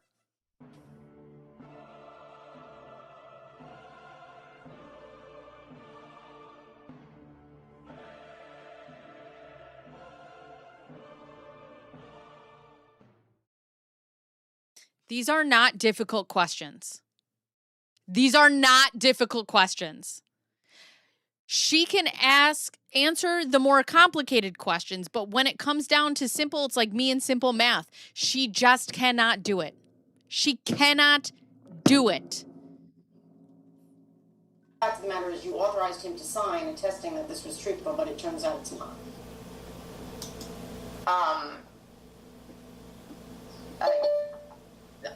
Yes, yeah. I guess. Okay, two more questions. Just, can you tell me the nature of the Owens versus Maricini lawsuit, which is currently on appeal? What's the nature of that suit? It's a domestic violence restraining order lawsuit. Okay, that you had filed against this defendant, Maricini? Yes. And did you seek damages, any kind of recovery in that lawsuit? No. It was just a restraining order? Yeah. Okay, and then, it says it's on appeal. Who filed an appeal? Happy place. I appealed it. Okay, when did you file the appeal? I think it was like December 5th. Of 2025. I'm pretty sure. And how did you get the money to pay for an appeal, to pay for appeal attorney and all the costs associated with an appeal? I don't have an appellate attorney, and my fees were waived by the court because of my income. Okay, so you haven't paid any kind of fees in connection with that appeal? No. Oh, and sorry. you are appealing a decision that denied you this restraining order? It got dismissed because I was in the hospital, and I'm on the day of the hearing. So. Were you? Were you in the hospital? Were you in the hospital? Or were you at a horse show? What's the nature of the Owens versus Gillespie lawsuit that concluded in Maricopa County? That was a civil case that I filed. And what was the nature of that suit? What was the claim? Abortion coercion was the claim. And were you seeking damages to recover any money in that case? I was seeking damages, and at one point I asked that they be made to a charity, to a women's charity. Did you receive... Everybody, Omar's in the chat.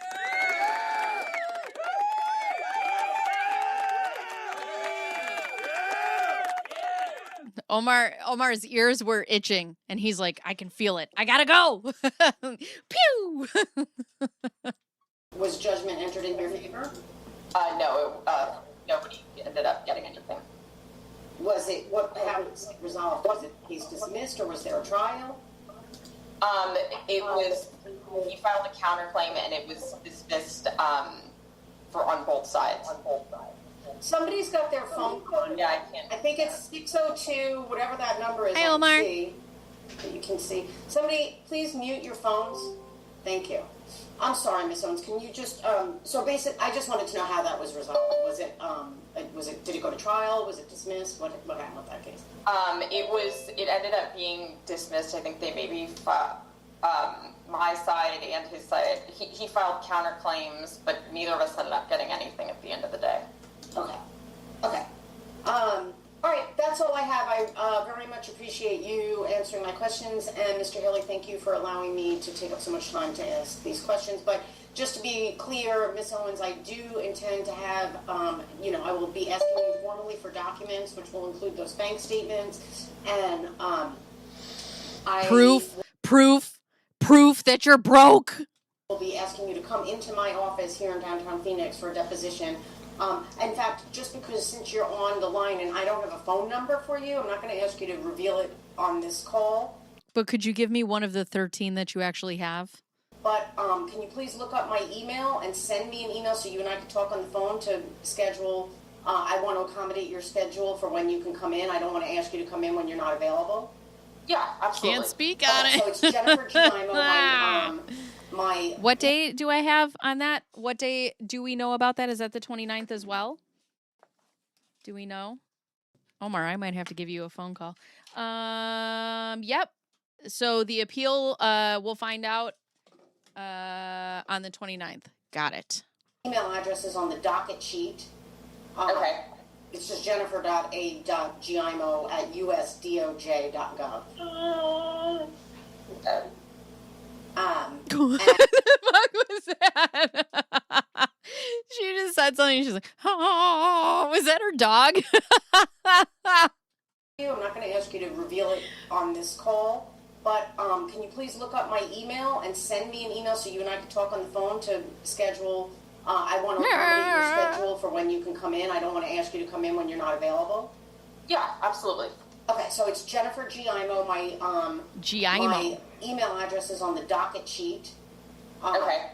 It's just jennifer.a.giaimo@usdoj.gov. What is it? Is that her dog? And if you could reach out to me, we can work on a date to get you in here that's convenient to you. Okay? It's perfect. Perfect. Thank you so much. I appreciate that. Okay, thank you very much. Thank you, Ms. Giaimo. Are there any other parties in the meeting who wish to examine this debtor? Mr. Haley, Marcus Reisinger for Creditor Clayton Eckert. I don't have any questions, but I would, with your permission and Ms. Giaimo's permission, like to attend the 2004 exam. Absolutely. Thank you. Yes. All right. Oddly enough, people are still coming into the waiting room, so let me admit everybody, and then I'm going to ask again.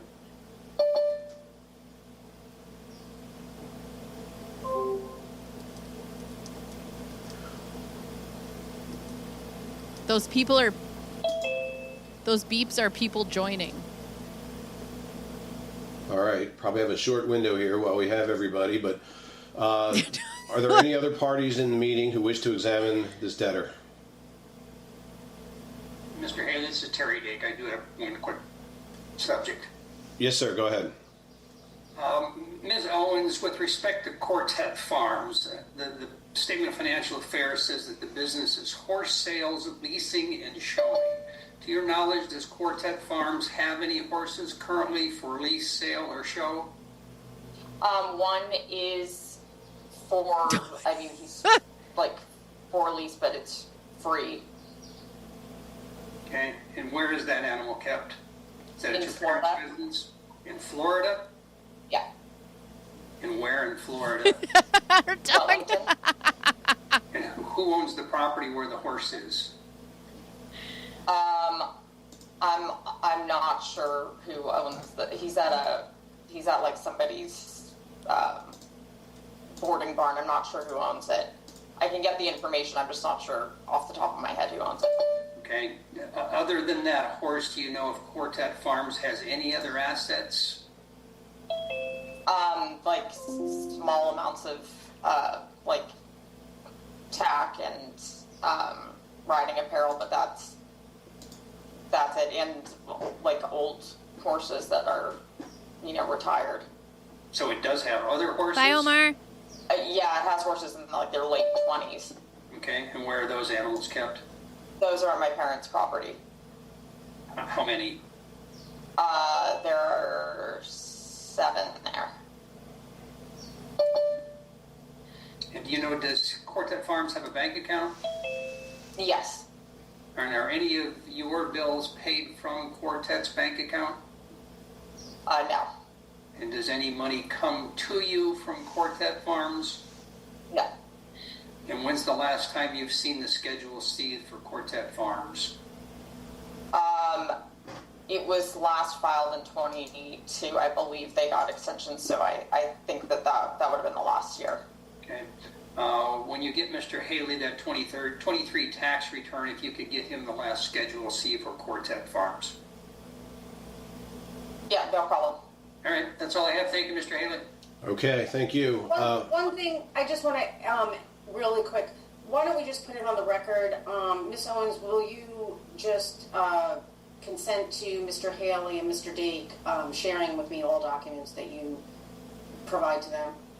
Oh yeah, absolutely. Okay, because then this makes it easier, then I don't have to ask you directly. Yeah, anything, yeah. We'll get those over to you. Thank you. All right. Okay, again, people are still coming in, but while I have a short window here, I'm going to ask one final time. Are there any parties in the meeting who wish to examine this debtor? All right, now understand, I'll give an extra beat because I started muting people, but you're going to have to unmute if you want to talk. Somebody just comes in at the end. They're like, fuck you, Laura Owens. All right. I'm going to say, for the record, there are no additional people who want to examine this debtor in this case. I've received and verified debtor's Social Security information and ID. The information matches my records. Ms. Owens, the ID and Social Security card copy that I saw from you, were those true copies of your original documents? Yes. All right. You are free to go then. This meeting is concluded. Thank you for your time. Thank you. Bye-bye. Thank you. Thank you. Thank you. You know what? I've never listened to those, and I'm so happy that I just did. That was wonderful, guys. That was wonderful. How does she do it? How does she do it?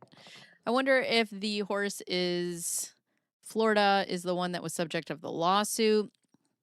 I don't know. This is why I need to make more lives. The chat is friggin' hilarious. Usually I'm just listening while doing chores or doing paperwork for that thing called work. I try to read out the chat so that people, because I know that some people just put me, and that's what I do for a podcast. So a lot of times, or for like live streams, I'll just put in my headphones and then I go do anything else. So a lot of times I can't listen. So I try to read out the chat because the chat makes me laugh.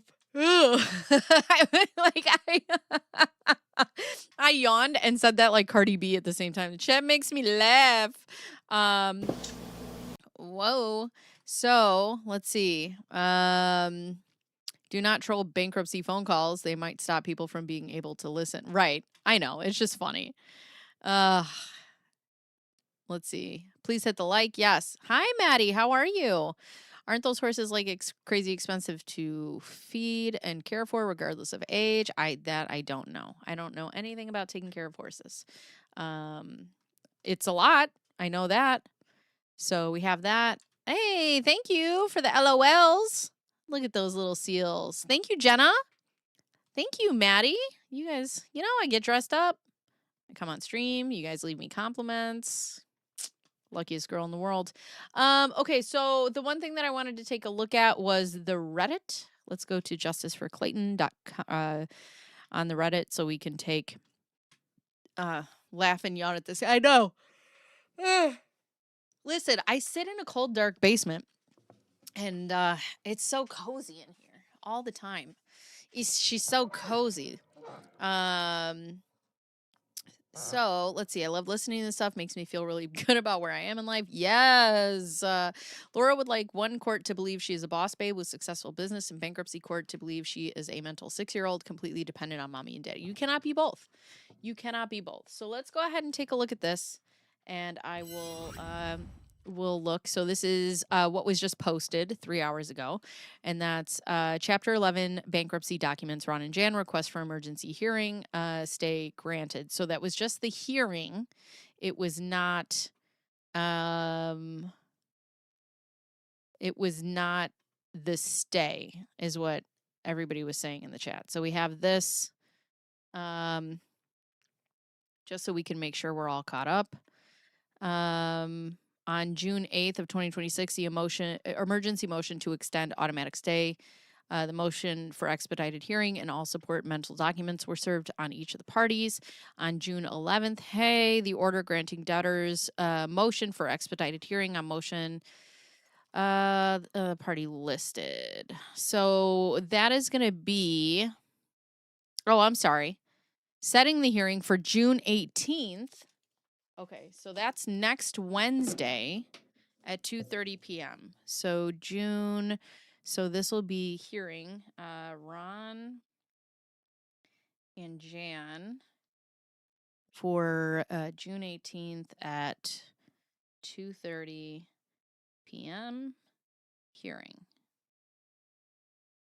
All right, so we have that down. Yay, found my glasses. Good. Good, good. Can you sing the trial song? I don't have to anymore because I got this shit. Now I can harmonize. What we do. We tell Laura to go to trial. Laura Owens. Do it, do it. We believe you. Tell your story. Go to trial. You're not a liar. We believe you. Do it, do it. Do it. Hey, Laura Owens. Go to trial. We believe you. Everybody else is lying. Go to trial. Laura Owens, you can do it. We believe you. You run a 10-ring circus, which is why ADHD is a superpower for YouTube live streamers. Most of my faves have ADHD. Edie Baker, Runkle, you, Fox. Oh, thank you. Part of the crew. Part of the crew. Someone comes into... Oh, I just lost that. Someone comes in, be like, Laura, I'm also 36 and never worked. We could be soulmates. No, next week we have a big team event at work all week. Gonna miss so much stuff. Oh, no, don't worry. I'll be here. I will be here. Thursday. Did I say Wednesday? Sorry. But yes. Yes. This should have a music video. All right, now you guys are getting too far. It's just me in the back. I'm like, do it. BB in a cellar. I'm in a meadow in the evening sunshine, walking through hip high. God damn it, that sounds lovely. I want to do that. So there's this. Okay, and then we'll go to what was this one? This is order granting debetees.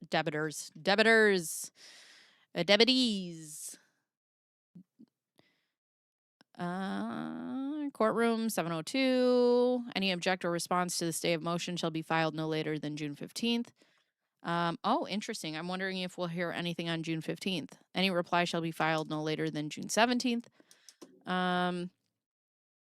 Okay, so there's that. Hold on. And so we got to the opposition. The hearing should be fun to listen to. Okay, so that's that, friends. What time zone? They're in Arizona. So if it's 2:30, I'm Central. So if it's 2:30 there, it's... Are they ahead or behind? 12:30 there? I think they're behind me. I'm Central. Ugh. Anyways. I don't know what they are. I don't know what anybody is. I hate time zones.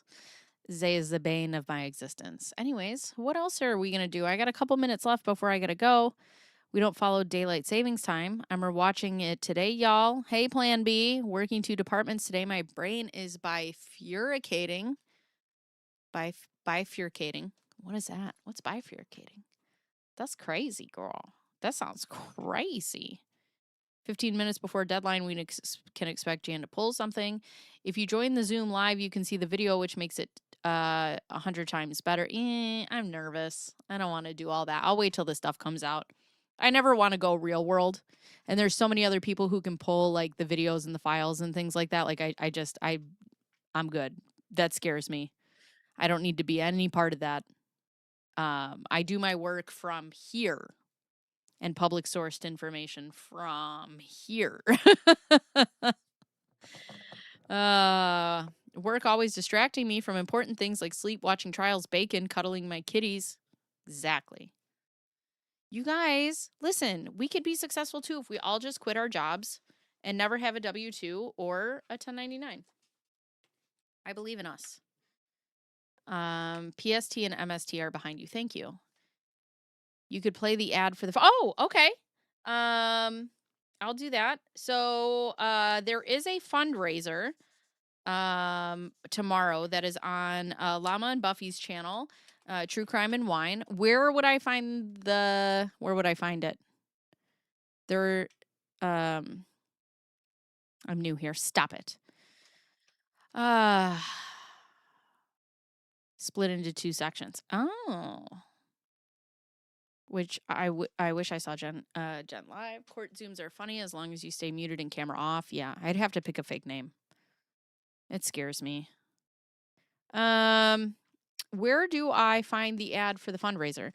If you guys do not know, they're having a fundraiser tomorrow. I've been talking to Winks, so I'm going to get the link and I'm going to try to be in there tomorrow.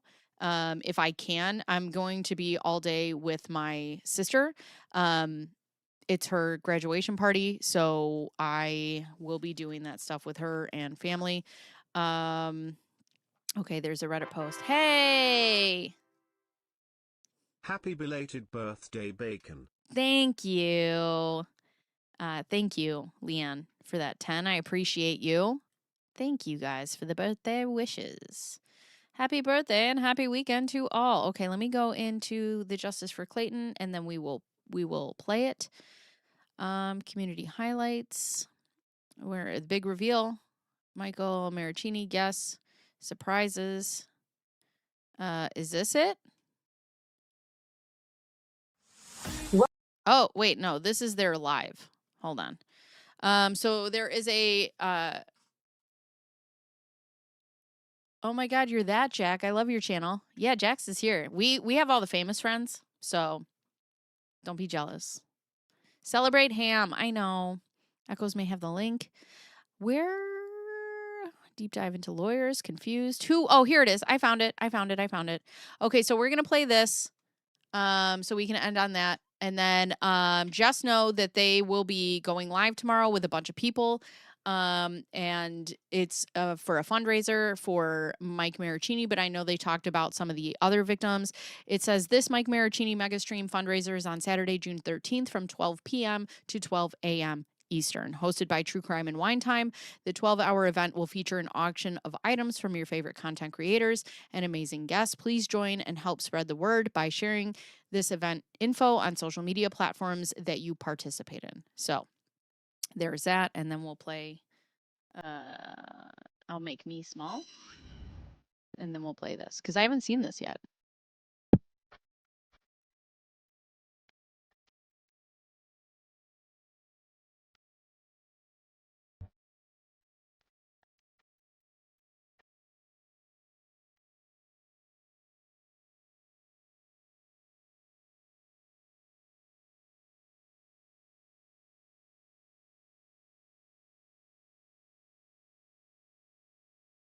Like this music. Dave, Steve, Omar, Nick, Mo, Fox, Schnitzel, Jack, Rob, Bruce, Echoes, Ducky, Virtual Jur, Rosalind, Robin, all the best.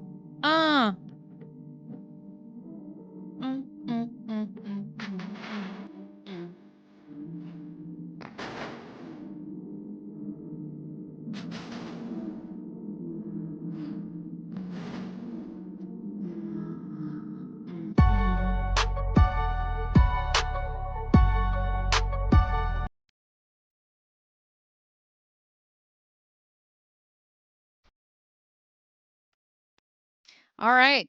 So there you go. You got it all for tomorrow. I'm going to try to be there. We'll see. I got to celebrate the baby. Other than that, you guys are awesome. Happy graduation, baby sis. Have a great celebration. Thank you. Gotta run. Bye, everyone. I also have to go run. I have to grab my kids. You guys are the best. If you haven't subscribed already, please consider doing so. Also, hit the like button, leave a comment down below, and make sure that you guys hit up the fundraiser for tomorrow. Other than that, I will see you guys on Monday, because it is Friday, right? Yes, I will see you guys on Monday, the 15th. We will resume with the Maricini stuff unless something else comes up, and that will be at 11 a.m. Central Time. Okay? I love you guys. Bye-bye.